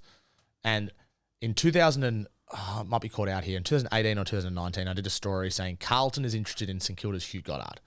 That story did more clicks than any of the grand final day stories that year. So you have the biggest day of the year, grand final day, and that pales in insignificance compared to a Hugh Goddard. Now just extrapolate that and imagine that is Zach Butters or Harley Reid or Charlie Curnow. What sort of clicks those do? So people are, because I think it actually honestly comes from fantasy football. People are obsessed with believing that they are list managers and they can hope for the future if their team is out. So that's where that they also hope for the touch of a woman one day, a warm embrace, or any partner for that matter. Any partner, I think. Yeah, dolls, anything. Yeah. I mean, you mentioned like football before. To use the global term. Yes. I understand that the metrics are much the same. That like the transfer window is absolutely dominates in season when it comes to media metrics, right? And the off season as well. Yeah. So you think it's to do with fantasy football? Like, I just wonder if it's part of the human condition that to pine more for what something could be than what something is. Yeah, probably true. The grass is always greener, and at the moment there are 9 clubs that can't play finals. So those fans have one eye on this weekend, but really they've got their dominant eye on what's to come, and that doesn't change at all. And people get sick of the concentrate discussion, but don't click because at the moment it's becoming an absolute beast all year round. Yeah. I like the idea of having a dominant eye. If I'm honest, well, you do one eye being dominant. You do. Oh, yeah, you got to figure that out just in your in your stance and stuff. Yeah, really. Punter talks about it. Yeah, really. I didn't know that. Yeah, true. It's actually I didn't just make that up. Okay. Yeah. I've been seeing too well out of both. Yeah. I'm an elite level seer. Yeah. See, most Aussies in that situation go self-deprecating. You know what I mean? Oh, but I'm not really seeing well out of it. You know what I mean? Oh, I'm fucking elite. I'm 2020. Perfect balance. Is it better than 2020? Yeah, I'm that. I'm that. Yeah, whatever that is. Can we talk about cricket a little bit? We cool on footy.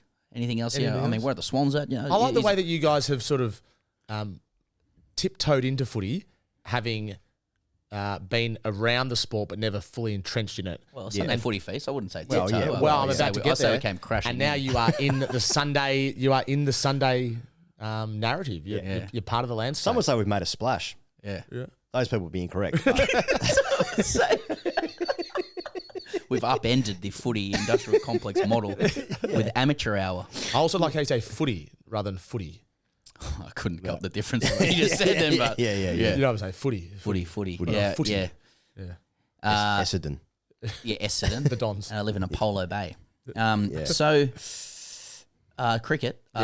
Look, one thing a lot of people don't know, you have appeared on the Grade Cricketer once before. We went through this. You were on the show in 2017. It was like episode 20 something. Yeah, it was before the 2017-18 Ashes. Yes. And I predicted that Australia would dominate, and they did. So, that's right. Famously. It was like via phone. I remember actually. Yeah. Well, there was a lot of stuff going on via phone and Skype. So thank you for having me on. Yeah, you're welcome. But you actually, what people don't know is that you, and maybe you don't know this, but you have played, like a lot of people have in the startup of any like venture, but you did play an important role in the establishing of TGC twofold. One, you were a player at St Kilda where we played together. Yep. 2011, 12. And so you were just a character I mused upon and used for my own creativity. But no, in 2016, when we were really at like approaching a tipping point of making a fist of this, and we were faced with questions individually of like, do I take on a full-time job and basically curtail our chances of really investing time into this? You offered me a job or facilitated a job for me that saw us co-coach Melbourne Grammars first 11. Yeah, that's right. As well. And that the supplementing of that income allowed more time for TGC and storytelling right? and stuff like that. So, all these little pieces, there's been people along the way who've who've discouraged us from like taking the easy road to keep doing what we're doing. You were one of those people, inadvertently, but yeah. And I remember when you were coaching with me at Melbourne Grammar for that season. I think you went overseas or something. I left slightly early because we moved to London in That's 2017. Right. And I remember you saying that you had become stale not being in a cricket environment. And in order for the grade cricketer to continue to flourish, you needed to be around the nets, essentially, training and talking to players. And it actually helped revitalise your, I guess, your very baseline, approach to the game. Yeah. Which and I haven't been in a cricket environment since 2025. So imagine how I feel now. Better. Yeah, actually much people better. play reverse sweeps in the nets now. When I got to St Kilda training, if I went there in 2012 when I was playing with you and someone played a reverse sweep, even if they hit it for 6, everyone going, sorry, what are you doing? Yeah. Whereas Who do you now, think you are? it doesn't matter if you get bowled. Keep playing your shots, mate. Be yourself. Yeah. So the game's changed completely. Interesting. Yeah, but I remember early days when it was just a Twitter account. Yeah. And I remember you asking me specifically for any content that I could think of, which is very grade cricketer. And I remember one example because I got out. I was playing in the ones at the Harry Trot. Okay. And I got out. Of course you were. Okay, mate. Yeah. Playing ones. Yeah. Got out. Yeah. No one asked what grade it was, but you I was threw wearing it a in cap. Yeah, ones, yeah. And who was in that? Was Bobby playing in that? Or was Bobby, Pete? Pete, Ramo was Ramo, playing. was Yeah, Gaz. The boys were playing, yeah. Anyway, got out as you do, as I did a lot in the ones actually. There's some self-deprecation. There you go. Indeed. Yeah, Just but balance you were it. still playing once. So. Yes, so I could play to a level, but I got out and I went and then I got sent down. It was a stinking hot day and I made no runs and I got sent to do the sight screen. There was a left-hand, right-hand batter. There was a spinner bowling and he bowled. It felt like he bowled for about 5 hours, this bloke. And he was going from over the wicket to around the wicket. And the sight screen tires were flat. So not only flat. I wasn't just pushing with one arm. There was 3 of us fully pushing like a workout. Yeah. Every ball because the 2 batters that were batting would knock it to long on Perfect for nuance. 1. And I said to you, Pez, you got to do a tweet on getting out and then having to do the sight screen after. And you did. And that was very early days. Like that was, and then I read your book and I remember your first book and I wrote a review of that for the Fox Sports website as well. So I feel like I've been on the periphery of the grade cricketer success for a while. I'm very proud of what you've done. I think I wrote a book it was for the second book, I think Second it was. book, What was the second one, was it? Second one. I remember you sledged actually the dream scene. So Did I? I can't remember what that was. No, that's fine. That's right. Judas. Look forward to reading the third one. Okay, well, you know, where are you at ahead of this summer with the Ashes? Are you doing SEN stuff? Yep, doing SEN. Okay. So that Okay. I love the SEN stuff. Yeah. And I love cricket commentary. See, I think you're a very good commentator. You talk about cricket as a secondary pursuit, but you know, like commentary and play-by-play calling is a completely different art than news gathering. Completely right? different, yeah. But they probably play into each other a little bit. You know, would you look at pursuing play-by-play commentary more? Yeah, I've done a bit. I mean, I was in Sri Lanka and I did it for SEN over there, and I did some Big Bash stuff last year. Well, SEN was short on staff at the time. They but were, yeah. But not short on play-by-play though. So, Adam Collins and me were doing it over there, and you know, Jared Waitley and Adam Collins are the play-by-play guns at SEN. Yes, both very good. But last summer they gave me a few shifts, like I did a half an hour slot, and I got lucky a couple of times. I remember Virat Kohli's dismissal at the SCG, which ended up being his last innings in Australia. I called that, and Jared gave me some great advice on calling play-by-play. And I'd called quite a bit of play-by-play for Fox as well. And my career highlight across footy and cricket, which surprised people, is actually doing the Shield final in 2018-19 when Victoria beat New South Wales at the Junction Oval. Yes. Harris made 150. And I remember sitting next to Ian Healy in the commentary box thinking, this is the best moment of my life. Yeah. You know? Which just shows how much I love the sport. But no, I'm also acutely aware that it takes time to build that up. And unlike Adam Collins and others, I'm not doing cricket play-by-play all year. So hopefully there comes a time where I can supplement my footy stuff with You have a knack for play-by-play. it though. Are you open to? I think you've told me this, but to sharing the advice that Jared gave you before that Kohli dismissal. Yeah. So I'd done a few shifts across the first few tests, and I never got any advice about play-by-play on radio. On TV, I had because people. Sorry to interrupt again, but people. This is because this was my perspective before going into media, but I think people presume that those who call play-by-play or colour otherwise receive kind of like module after module of training And it is just not that. No. That people just walk in and they either got it or they don't, Well, right? TV cricket commentary, you got to be quiet when the ball's bowled. Yeah. And then whatever happens, it's a pretty bland or short description of what you, because people can see it anyway. Yeah. So that's easier. And I did a lot of that with Fox across one-day domestic cricket, a few women's games, BBL. Yeah. And I'd got myself in a good rhythm, which is part of the reason why when I got sacked, I just thought, well, that's it. Cricket commentary is done, among other things, obviously. But Jared Waitley's advice to me with radio commentary, and it was really good advice, is you've got to call the ball early. And I thought, and I didn't know what that meant. And he said, no, what it means is if it's Perry bowling to Higgins, you go Perry bowls and Higgins drives through cover. Now, if you say that and you wait till you bowl the ball to say Perry bowls, it's going to be too quick. Perry bowls and Higgins drives through cover. Yeah, that's poor rhythm. Like doesn't work. Right. So when your back foot lands, it's Perry bowls. Yeah. Perry bowls, Higgins leaves. Yeah. And it just makes it, and Colo does that as well. And so that was the best advice I've ever got because I'd never heard of that. And it just gave me more time to describe what's going on. Yeah. Rather than Perry bowls and Higgins cut through point for 4. Perry bowls, Higgins shot through the covers for 4. It just gives you more time. Anyway, by the time of that Virat Kohli dismissal, I had worked on that. And it was great advice and something. Learning from Jared Waitley, you got to pinch yourself there as well. Yeah, that's pretty cool. But to be able to do 2 sports is pretty cool. There's not many guys in Australia that do 2 sports. Yeah, that's cool. Well, cricket and footy, I grew up loving. They're my 2 sports. But I hosted I hosted a night of Wimbledon recently as well with Yelena Dokic. So I feel like I could do, if needed, I could do soccer and tennis as well. Yeah. I would never be able to do NRL or rugby union. You have to have the base, definitely do golf. The base knowledge, like you have to start with the base knowledge. You can't just like acquire that by reading heaps. Like, No, you feel you have to be in it You have to have as a some kid. kind of native connection Yeah, to a sport, I I was reckon. nervous about tennis because I hadn't been following it that much. And I was nervous, but Yelena was great to work with. But you're right. In cricket, it's just a conversation, isn't it? On radio, you end up just talking, and it's punctuated by moments of calling the delivery. So my main job for SEN is doing the stats throughout the day, which is actually really good because it means I'm on all day. So if I've got something, I come in, and there's always stats in cricket. And then I host sort of the lunchtime show and the tea time show, and I do the new ball pre-game. So, and then a bit of commentary. So it's a good combination of everything. But as I said to you, I don't know how I'd go doing cricket all year round, but if I did footy all year round, I'd lose my mind. I have to have something else. Yep. You doing cricket this summer as well? Yep. Yeah, Doing the nice. Ashes, doing some Big Bash. I'm doing a few of the white ball one days, travelling around for SEN beforehand. Oh, so, awesome. And what sort of approach will you be taking to this summer vis-a-vis like Australia, England? Is it pure hostility? What? I don't know. I don't really know. Like, can you get super tabloid on it? You know what I mean? Like, I don't just think go so. after England? I don't think so.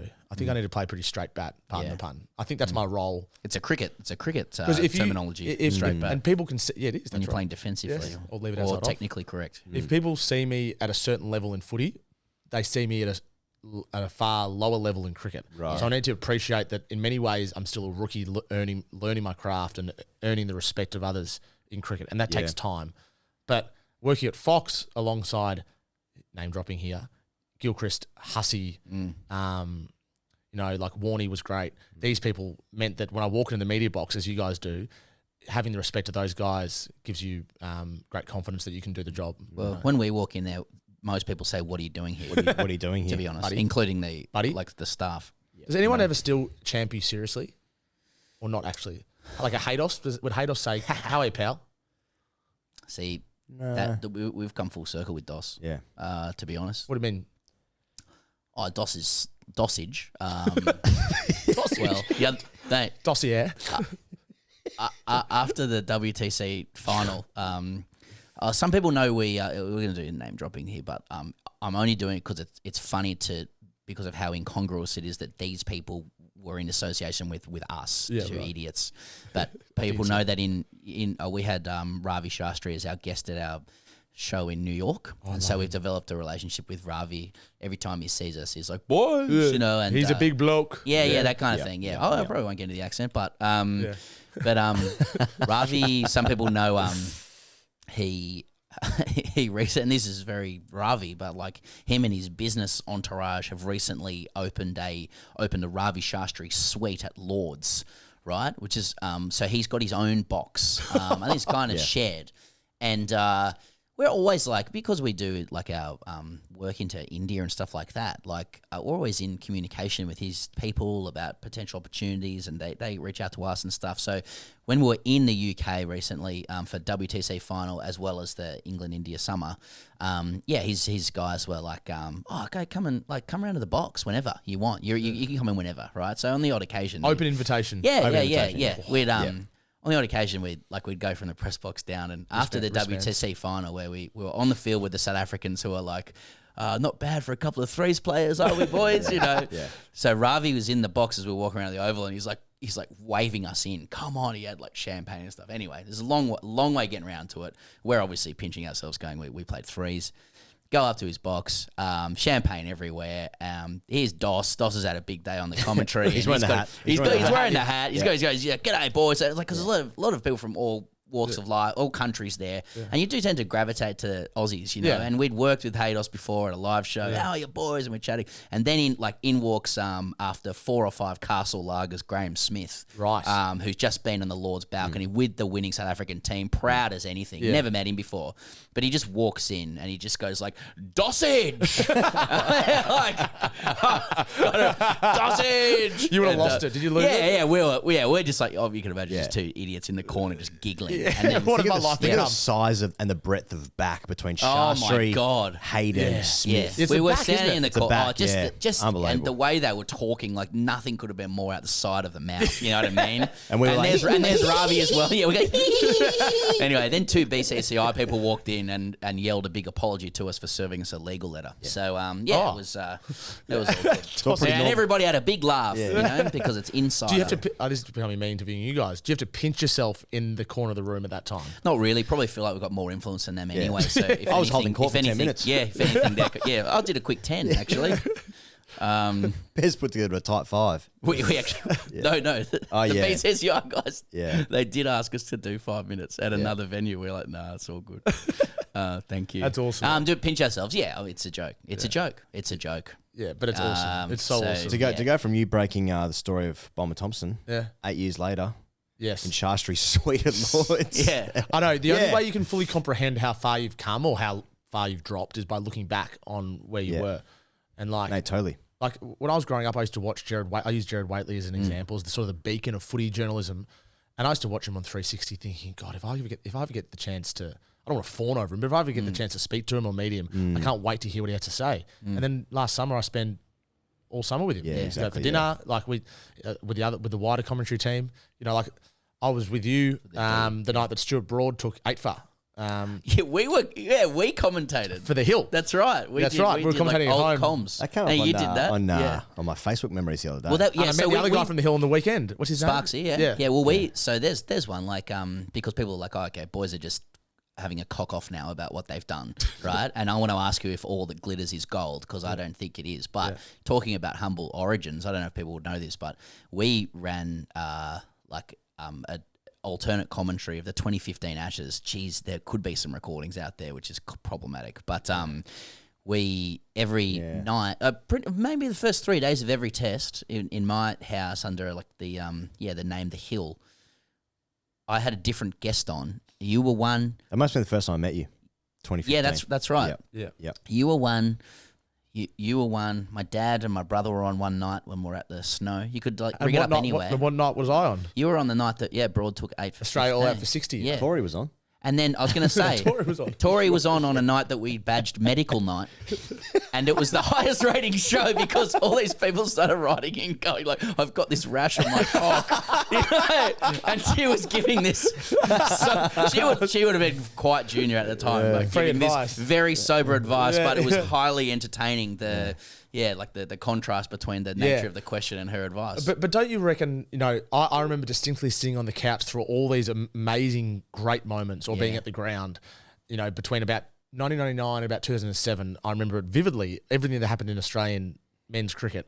And now you're talking to these people and you don't want to be a fanboy, but in my mind, I'm going, I can't believe I'm having these conversations. If you told 12-year-old me that I'm going to be talking to these people right now, I would have laughed at myself. Yeah. So that's hard to get your head around too. Totally. Yeah. And like, there's a duality to it, right? Because what you say is the deeper truth. It's exactly right. We feel the same way. The gratitude is indescribable, and you humble yourself before it, really.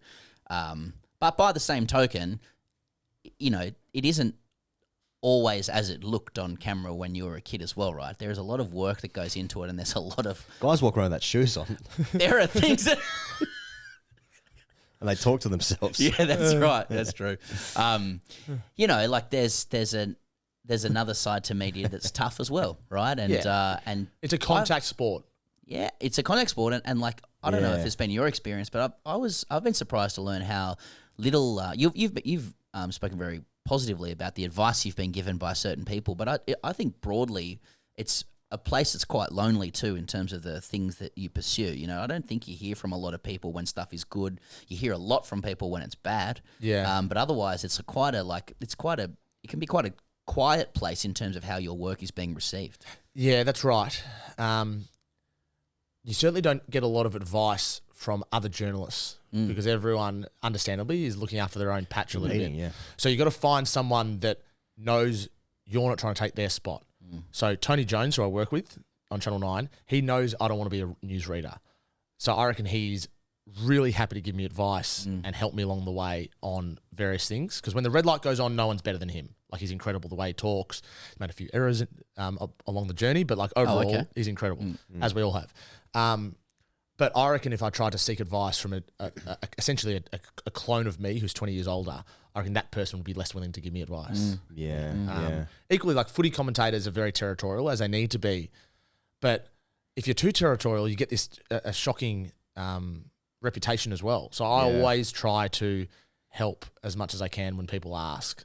And there's been examples recently of young journalists who just get things slightly wrong. And you go to university, you can teach you how to write, how to present, how to produce, how to do graphic design, whatever else in journalism, but no one actually teaches you how to break a story. The only way you can learn is by doing it, and that's tough. That's hard. What obligations would you have to Channel 9 if your news story broke right now? Would you be able to break it on the show? Yep. I know you're not chasing anything, but I'd break it on Twitter. But would you be able to say it here? I mean, the show actually, by the time the show comes out, because when he tags in 9 News Melbourne, and then he's 12 seconds not the guy who breaks and it. Mitch has already got it. Yeah, I know. Yeah. No, so it's actually changed a lot, because I think it would have been a few years ago where you'd have to hold every story you can till 6 o'clock at night, and it's just it's just not feasible to do that, because stories just don't hold. And I've made mistakes the last 18 months since I've been at 9 where I've held a story and it's got out. I'm thinking, what am I doing? So they now allow me to tweet it. Then on the news, they back announce it, just mainly to polish my ego and say, Tom Morris broke this story earlier. Tell us about it. So the media's changed so much, right? Like, you can't rely on like a news bulletin. No, you can't. And I reckon people who watch news bulletins probably aren't on there. With respect to them, Twitter, but they're probably not on the 24 how many minutes there are in a day cycle of media. Right? It's an older demographic, and there's still an average of about 350,000 people that watch 9 News Melbourne every night, and 7 as well. 9 slightly more, but we'll look into that. Yeah. But the weather. But yeah, you're right. It's an older demographic, and there's been examples last year where I broke what I thought was a pretty big story on the news, and then after I did it on the news, there's about a lag of about 5 minutes before it goes on social media. Another journalist sees what I do, they then go and firm it up themselves, tweet about it. They get all the credit for breaking it, even though I was the one who did it first. Right. Because social media decides who breaks stories first, not broadcast media, which is off. It's a little bit scurrilous, isn't it? Maybe the whole scurrilous is strong. Opportunistic. Yeah. Well, so I always if I get a story, I'll put it on social media straight away, because it's just not going to hold. Yeah. Well, Tom, thanks for coming on. And as we said from the top, the footy industrial complex is and particularly the media, is the most important and interesting part of the game itself. What happens on field is a distraction. Thank you for the insights into it. And you're someone who's suffered the slings and arrows of it. You've learnt, you've grown. You'll never atone, according to some people. But can I ask before we go? What do you think about what? Do you think that my punishment was fair? Do you think I needed to sit out for longer? Do you think it was too harsh?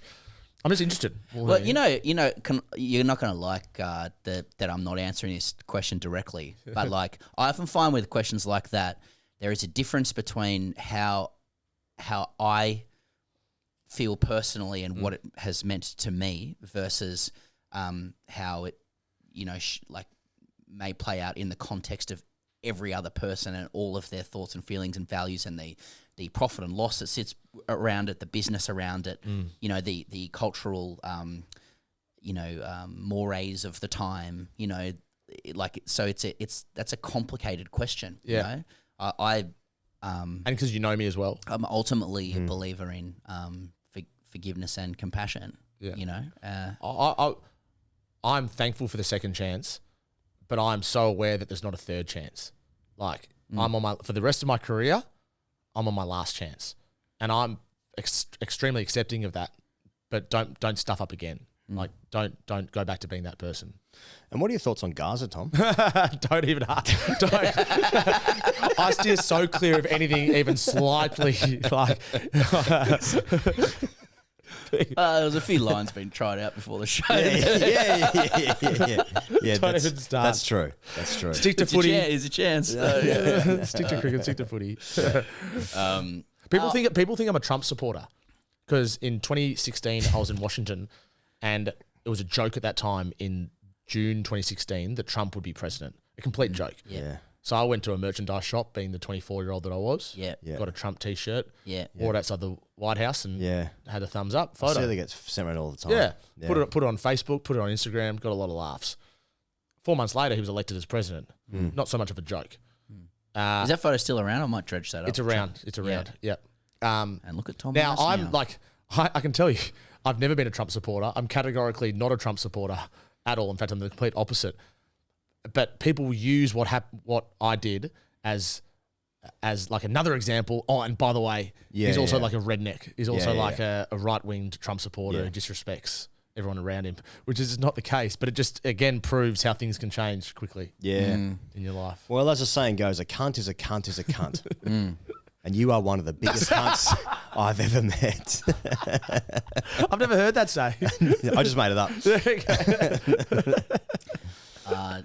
Oh God. Anyway, Well, I think there's something about you actually that that maybe is different to a lot of people. Like you've always been very encouraging and like front-footing of robust disagreement with things. You enjoy disagreement at an intellectual and sporting level, which I've always enjoyed. I think that's partly why we get on so well, is that like you can disagree with people without it being personal. Yeah. And probably why you so adept at pursuing like information for people, because you can segment off others' frustrations or opinions because you're like, I'm just saying things that are happening. Yeah, that's right.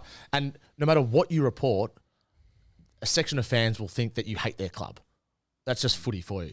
So if I report something on Essendon fans think, oh, well, Tom hates us. Well, you do hate them. I don't hate any club.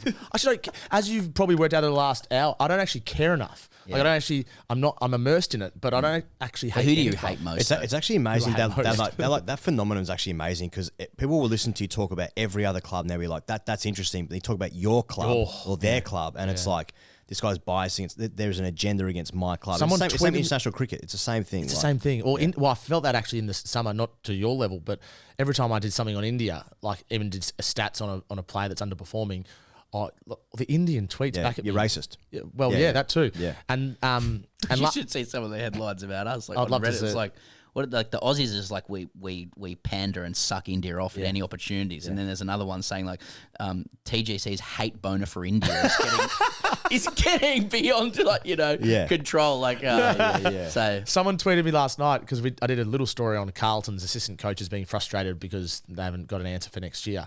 And someone tweeted me going, all you do is talk about Carlton, talk about another club. Obsessed. You're obsessed. So I just did a tweet saying, no, we also spoke about the Dogs, the Lions. So you've gone back. I went back. Occasionally I bite back. I shouldn't do it. But it's just so far-fetched to think that I hate any club or that I have some sort of vendetta against any club. I actually don't. And Melbourne supporters often think that I'm a traitor because I've been harsh on Melbourne. I've probably been harsher on Melbourne than other clubs. But see, some people, we're just talking more now, but like some people's worldview without them potentially even articulating it to themselves is that like if you're a supporter of a club, that you're actually part of the advancing of the interests of that club. Not necessarily you, but even them. Like I've got mates who we're not even on air and they will take exception to any critique of a club, of their club, even if it's factual, because like I talk to them and they speak to me like they're at a press conference, like they're defending the interests of the club. It's like, can we just talk normally about this? Like, but some people they co-opt themselves into the tribalism of a place, and that then becomes their worldview. And by the way, like it's their life as well, and like they're emotionally if that's invested. how they like to enjoy their sport or their footy, then like good luck to them. Yeah, they just don't get to choose facts. That's right. And the chip on their shoulder, which exists, we can all see, but they can't see it. And that's part of why we all make so much money off them as well. Yeah, it's you know fun. Well, it's that emotional investment which is so interesting. But that's how you sell $4 billion of TV rights, because people will watch that. And people think that journalists make stuff up. I did a story on Charlie Curnow recently. You do. Yeah, I'll make stuff up, but not this one. He you made Charlie laugh. Not Charlie Curnow. Charlie Curnow's rolled in. Our producer's Charlie Curnow. People honestly think that you just sit down and go, I'm just going to like make something up and then people are going to follow it. Like, I wish we could say, you never could because you never reveal your sources. Yes. Who you're speaking to. If you could say, and by the way, I've spoken to this person, this person, this person, every footy fan would go, right. Okay. Yeah, that's pretty good. Yeah. I really wish I'd started this interview by saying, so what are you making up today? Anyway. Yeah. Oh, well. What do you think about client journalism, like the idea of actually servicing the agendas of people you have good relationships with? Oh, that is a great question. Can I answer that? Yeah. I mean, that's why it's you're taken me asking 67 minutes. Yeah. Well, I've never heard the term client journalism before. It's big in politics as well. You know, you can see journalists, if you follow patterns enough, they are advancing the interests of people they have good relationships with, and omitting information that is contrary to the interests of their clients. So it's a shifting scale. So it's how much do you want to do that? Yes. And ideally you don't do it at all, but the brutal reality and the cold reality is you have to sell your soul to a degree in order to be successful in journalism. So you don't make stuff up, but if you can omit something from a story to keep a relationship, and you get another story down the track because of admitting that, you probably do. So a lot of the best stories you get because you've helped that person out a few months or a few years beforehand. Like some of the biggest stories I've got were because I've helped someone out 3 years earlier, so they trust me from that. So that's a constant push and pull as well. Equally, like yesterday I did a story on Camden McIntosh, who's the two-time Richmond Premiership player who's been told he has to retire. And he wanted that news out. Don't ask me how. I know this. But he wanted that news out a month ago because he wants to get a gig somewhere else. Richmond wanted to keep it tight because they knew it would be negative. So the Tigers' view of me was I have potentially tarnished his retirement announcement, which is happening right now. My view is he doesn't care. He wanted it out a month ago. So it's, as I said before, it's a contact sport and you're going back and forth all the time with what's right, what's wrong, what's ethical, what's worth it, is the juice worth the squeeze? And I'm having those internal conversations all day, every day. Yeah, because you can't there's an inherent contradiction, right? Like you must build relationships to get stories, right? But in doing so, you open yourself to bias and persuasion of said relationship. I mean, if you're the perfect journalist who is so distant from everybody as to not be persuaded by that person, you won't have the relationships to get the stories, right? So the push and pull of that. I mean, I'm speaking to Pete about it, and he's a disgrace. We've said that before, Pete Lawler. He says he develops wonderful relationships. I think he's the best in the game in cricket. I think he's the best to do it with the thing that he does. And he tells me and others that he says to people, even to players that he's good friends with or whatever, he says it's like, look, I love our relationship, but I might have to burn you one day. Yeah. You know, he just tells them straight up. They understand the nature of the business they're in. Yeah. If someone is giving you stories all the time, that if you've got a great in somewhere and they're just every week saying this is happening, this is happening, this is happening, you are clearly far more likely to then eventually burn that person than it's someone you've never met before and you go, look, I've just got to do the story now. But and by I say burning them, you mean you end up writing the truth. They don't want it out. Like you're not burning them in any other way. You're just reporting the truth. You must have seen people call you and just like lambast you for reporting the truth. I mean, I can think of something happened in a dressing room maybe like 2 or 3 years ago where an incident happened with the someone in the coaching staff. Reporter reported on it. That person lost their job, I think, in the dressing room. You're doing footy or cricket? Cricket. Mm-hmm. And then that person like called a journalist and like just hammered them. Long text message. You don't know what I've been through. This is doing to my family, etc., etc. The mental health component is hard to comprehend. It's just reported like what happened. Well, that's right. I mean, footy fans would remember the Luke Beveridge press conference that I was a part of. That was over a team selection story. Right. So like to me, team selection in any sport is like meat and potatoes. That is like just run of the mill. Who's in and who's out should be reported on forever. But to what extent? Then, okay, what happens if a player's missing because they've been caught at a nightclub doing drugs? Do you report that?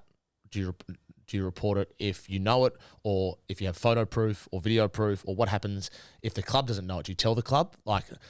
And often I would play I think the current version of me would play on the safe side now. Was pre-2022, I reckon I'd be far more, let's go. Let's just a bit more cowboy, a bit more loose with that sort of stuff. And Fox backs you. I did say that. It came back to bite me, didn't it? The next day, as it should have. And the one thing I asked Fox, they said, because Bridget, my wife, works in HR. I think I told you this, and Yes. and so she helped me through that whole sacking process. And one of the things you got to do, and I didn't know this beforehand clearly, and I hopefully have to go through it again. You got to write why you deserve to survive. Essentially, plead for mercy. And all I could say to Fox was, like, I've got nothing. I've got no leg to stand on. Just please make it as quick as you can. And they did. They sacked me the next day. So I was really appreciative of that. Yeah, and they were really good about it. But I knew I had to go, and they knew I had to go. So yeah. Well, we have to go for this interview. Yeah. So this is probably the longest we've ever done. Yeah, I do like to talk a bit. Trivial segue, but Tom, thank you for your openness. You're always kind of disarmingly open with these things, and I hope it's been compelling for people. Thanks for coming in. No worries. Thanks for having me. Look forward to seeing you in the summer for some cricket chat. Look forward to it. Thanks, Hugo. Thanks, Pez. Thanks very much to Tom for joining us on the show. Obviously been on TGC before. I think around episode 20, something like that from memory, early days. But nice to have him join us on the circus. Hope you guys enjoyed the chat. A little forage around media, the landscape, the restaurants. They're in. Everything they're in. And the landscape they're in. Yes. Now it's time for you guys to tell us how dumb we are. All right. Well, one on Pez straight away, boys. Actually, I've been absolutely turned over here. Okay. So it is entitled Pronunciation, actually, and get the date right. Wait, read the guy's name. Joe Mack. Messrs. Higgins and Perry. In 2010, Year 12 PE, when our head teacher erroneously described the National Rugby League finals as taking place using the same method as the AFL, I printed out a diagram of the McIntyre system, the system the Rugby League was using at the time, and explained in what I'm sure was excruciating detail the way they actually took place and how I wanted to receive an apology in front of the class. I got my apology, but the subsequent sirens, hard drive searching, and dry spell largely warded me off pedantry of this ilk, until now. Quote, the Raiders were completely dudded in the 2018 grand final, ... It was a disgrace. And you got to understand, this is perfectly parenthesized university level, tertiary level. Nice. Quoted S. Perry, 1 hour, 40 minutes, 28 seconds. It's a trap with Tom Green, 31-7-25. Whilst I'm sure Raiders fans, as acolytes of their malcontent coach, would be able to point to some way in which they were dudded that year, it certainly wasn't in the grand final, the actual disgrace being that one Sam Perry could think they even contested it, given they finished 10th and didn't play a single final, let alone the grand one. Jack Whiten versus 6 again call versus redaction came a full year later in the 2019 grand final that they featured in. Wow, you fucking I moron. need to go back. I feel like at the time I was like, well, was it 18 or 19? But yeah, he's got me big time. Take. But that one doesn't bother me. This one does hurt. Now to an even italicized, more irksome mistake. 36 minutes, 50 seconds into Dinner with a View ep, S. Perry starts the interview with Brandon in the style of an author who has read some words he's not said out loud before by describing his subject as someone who, quote, with the pen minds, the cultural mores of blokes in sport. Pronouncing Moors like the Moors who invaded Spain in the 8th century, or an Oliver Twist character asking for some additional slop. Mores. It's spelled M-O-R-E-S, right? Yeah. The correct pronunciation in that context would be closer to the eel family, not para. Moray. Cambridge pronunciation guide attached. Thank you. Look forward to hearing how moray aren't actually a family but a species or some shit. No, he's closing off the gates here for his own mistake. Yeah. Or a Costanza level technicality on the Moors being moops from my fellow listeners. Thanks for the public pedantry platform. Appreciate the community you've built. Hopefully this outlet for noncery will keep from expressing any views like this to the general public for another 15 years or so. Lots of love. Absolutely gone, Charlie Styles playing on court. I didn't know. And in fact, I didn't know that's how you said it. I always read it at M-O-R-E-S, cultural Moors. But last Sunday, actually a couple of days ago, I was listening to Roy and HG and heard Roy say like the cultural moray. And I was like, fuck, is that how you say it? I didn't know that. And then sure enough, bang, the email comes in, court, ball and all. Didn't know Maybe that guy how you listened said to it it as well. Maybe, I don't know. And for those who are listening carefully with Tom, I dropped the moray in there, as an improvement. But these guys got me hard. Yeah. Shades of people might have heard this before, but I remember at uni doing you've heard this before, presentation on Frank Banorama's Fiji coup d'etat, which I call a coup d'etat, in front of like a senior bureaucrat, and it was just learning the hard way. That hurts. You're going for a pompous word as it is, and you can't say it correctly. It hurts, but this is how we learn, and this show's been about accepting. There's been a lot of accepting of mistakes made. Yeah, well, so to that end, we said at the top, but next week is the final show of the circus. Going to wrap up at the end of August, next week being the last week of August, as we get some clear air before, obviously, a big summer. But it's been wonderful, but we'll say our, thank yous and goodbyes. Then, not there's now. There's a few more boys, actually. But just letting you know, that's what's happening. Okay, all right, that's not it. That's not a boys, actually. There's some. That's a dick pic. Someone else wants to tell us about surfing. That's not a boys, actually, either. Wonder when we spoke about surfing. Nah, someone's just like promoting that there's surfing stuff they'd like us to talk about. Okay. Yeah. So look, doctors, nurses rolls on. Fucking hell. Okay. Been a few good ones. Yeah. This is from Billy.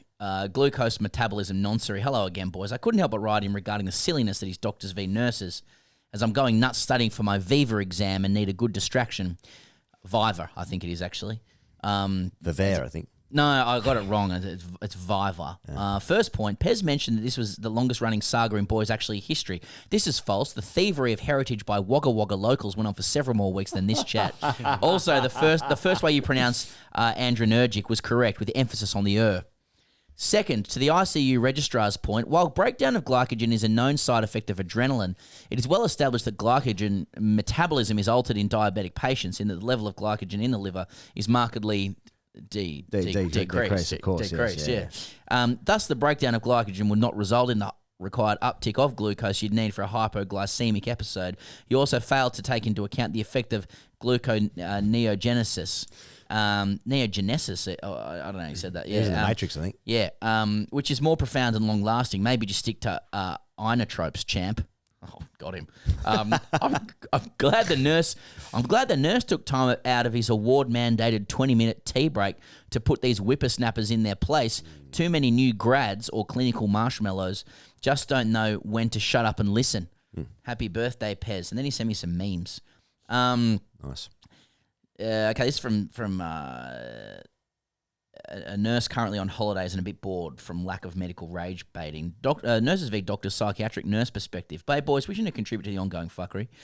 Just to address the code introducing himself as an ICU registrar. Get back to us when you're a consultant, champ. Maybe someone will give a fuck about your opinion then. Your dad might even be proud. Brackets probably not. I'm a psychiatric nurse, meaning I have completed a full undergraduate degree in nursing as per usual, and proceeded to use very little of this degree and complete further training in mental health / psychiatry and practice in this very niche scope. This is to say I could only just about tell you the difference between insulin and adrenaline. What I can confidently speak to is the underlying psychology to the Pandora's box of fuckhousery that is doctors v nurses.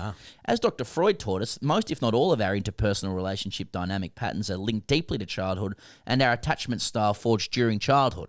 Right? So basically, what occurs 0 to 3 with your parents, that basically sets you up. So if they were off the ball, bad luck.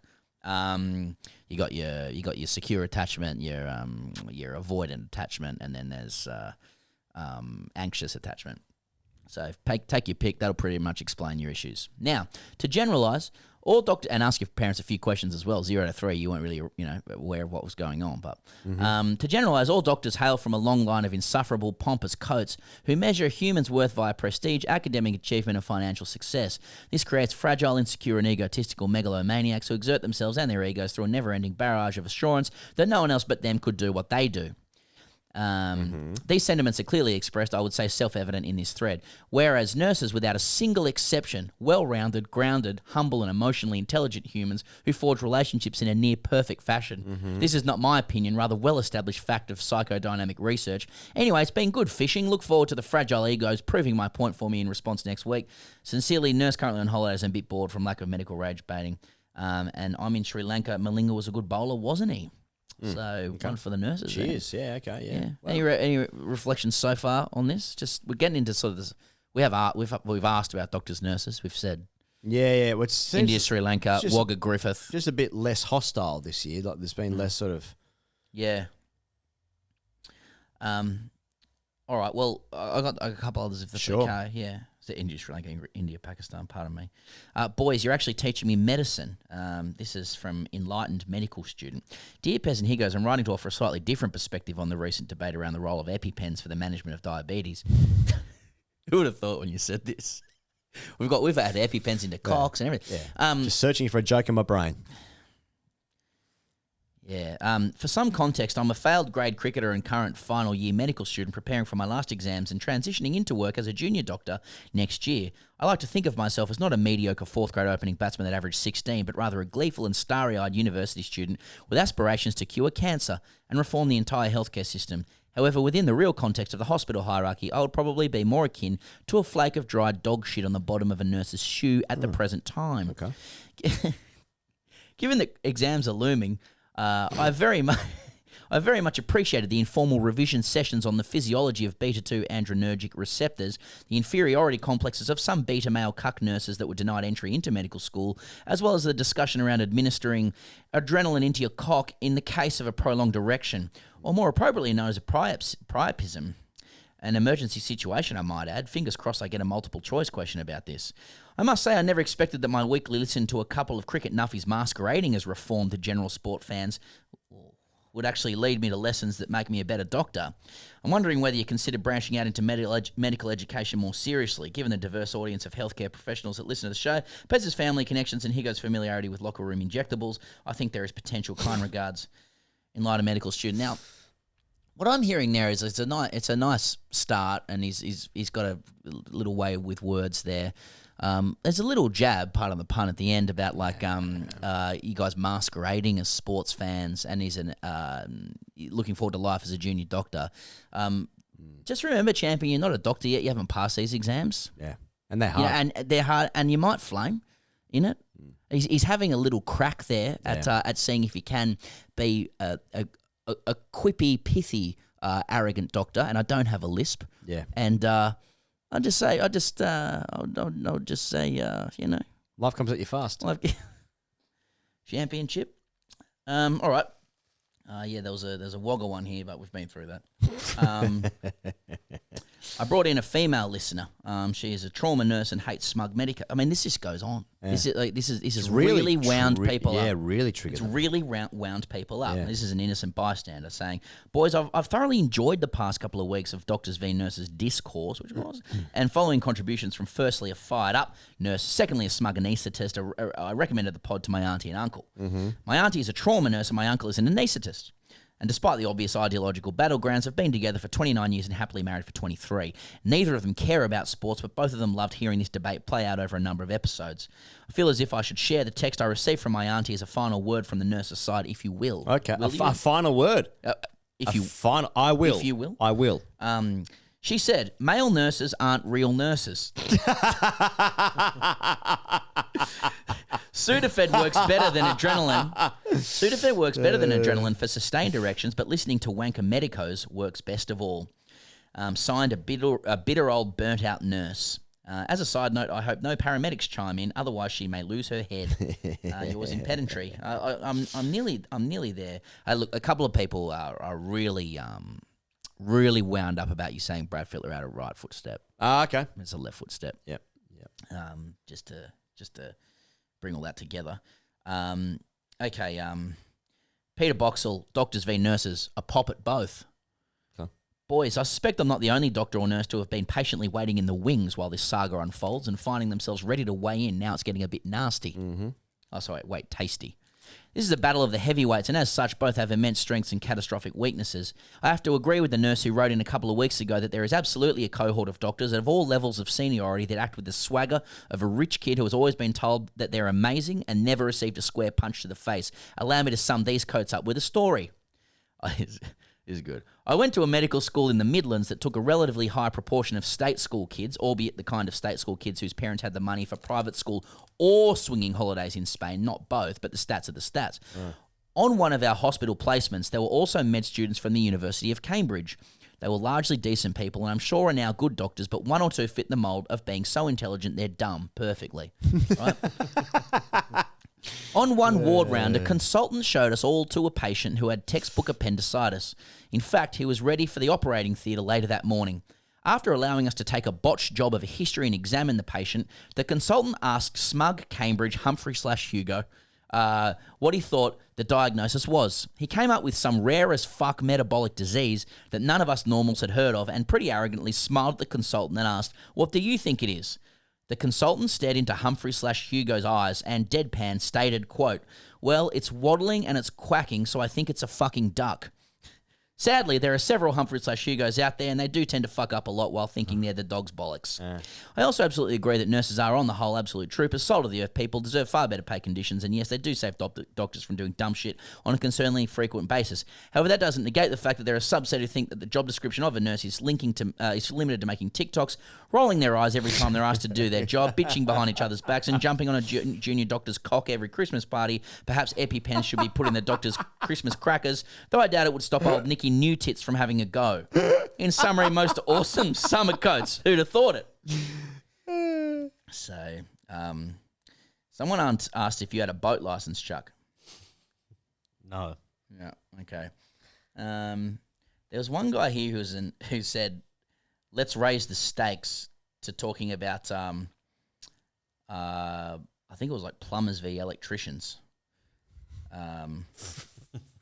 Let's see if I can just find that. That will wrap this up. I think they sent it to the wrong email address. Just any reflections so far? Like, I mean, we're pretty much there, aren't we, on this? Yeah. I feel slightly dumber for the whole experience as a whole. But maybe I've learned something about intermedicine relations. Yeah. Horseplay around the Christmas party time for a hospital.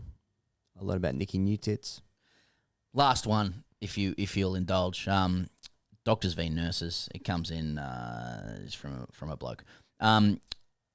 Okay, boys, in a stern dad's got the shits manner. My 2 cents on the whole doctors v nurses, insulin v EpiPen debate.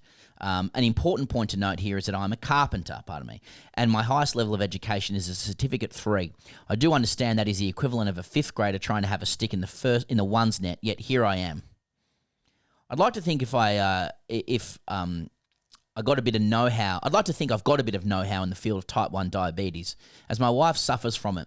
Real code of an illness it is, and it's very disruptive to her life. What I would say, however, is that she definitely does take insulin via a cool little pump that talks to her phone, which definitely does reduce her blood glucose levels. The key detail we're leaving out of this whole conversation, however, is how goated all the lollies are in my house that are required to increase her blood sugar. Those jelly beans from the chemist are S tier, and I tell you what, I'm no stranger to a red frog or 10. Thanks, lads. I'll head back down to the 4th net now. Yours in hyperglycemia, Shrekker. P.S., and I think this is an important point, doctors and nurses are all superstars. Shout out to them. Right, so I think that's Sure. I think that's your overarching view That from is. a layperson who receives medical care, or his wife does, Classy. Classy From from a a carpenter. tradie fan. I'd say the equivalent debate in my field is carpenters v electricians. Where Sparkies are the highly educated private school fucks who think the world revolves around them and refuse to clean up after themselves, whereas carpenters are more like nurses, as the whole process hinges on us and we do 95% of the work, but no bastard appreciates us. Anyway, how good's Medicare? So I want to draw a line under that. I mean, if there are other doctors, nurses, stuff that need to be said, say it. But if we'd like to move on before the final episode next week to carpenters v electricians, Start a new thing. Yeah. If anyone, just some thoughts there. So massive crack at Sparkies. It's a big category on YouTube where like someone will go into a new site, a new build, and they'll point out the poor craftsmanship of a trade. Yes. Well, I'm open. Like let's have it. We've been doing rivalries all year, really. Wagga v Griffith and Junee and surrounds. Fucking hell, we've come a long way, haven't we? Yeah. Before that, India, Pakistan for views. From Albanese to Morris. Yep, that's right. Albanese in the loo with actually no. Well, hang on. Well. Doctors v nurses, and now carpenters, Sparkies. That is going to get very hostile. Yeah, I will put that out there. Do you think too far, Charlie? Is that? No, I mean, let naive them come of in. me? I suspect you'll need to self-edit as you're reading some of these emails. Yeah. What about Israel Palestine? That's been running its course through the show as well. Yeah. So, I guess that the contention that's been made is that electricians are fucked and selfish and think themselves better. Carpenters, the whole process hinges on them clean up after everybody, soul to the earth gods. Yep. Let's hand it over to those who know. See you guys next week.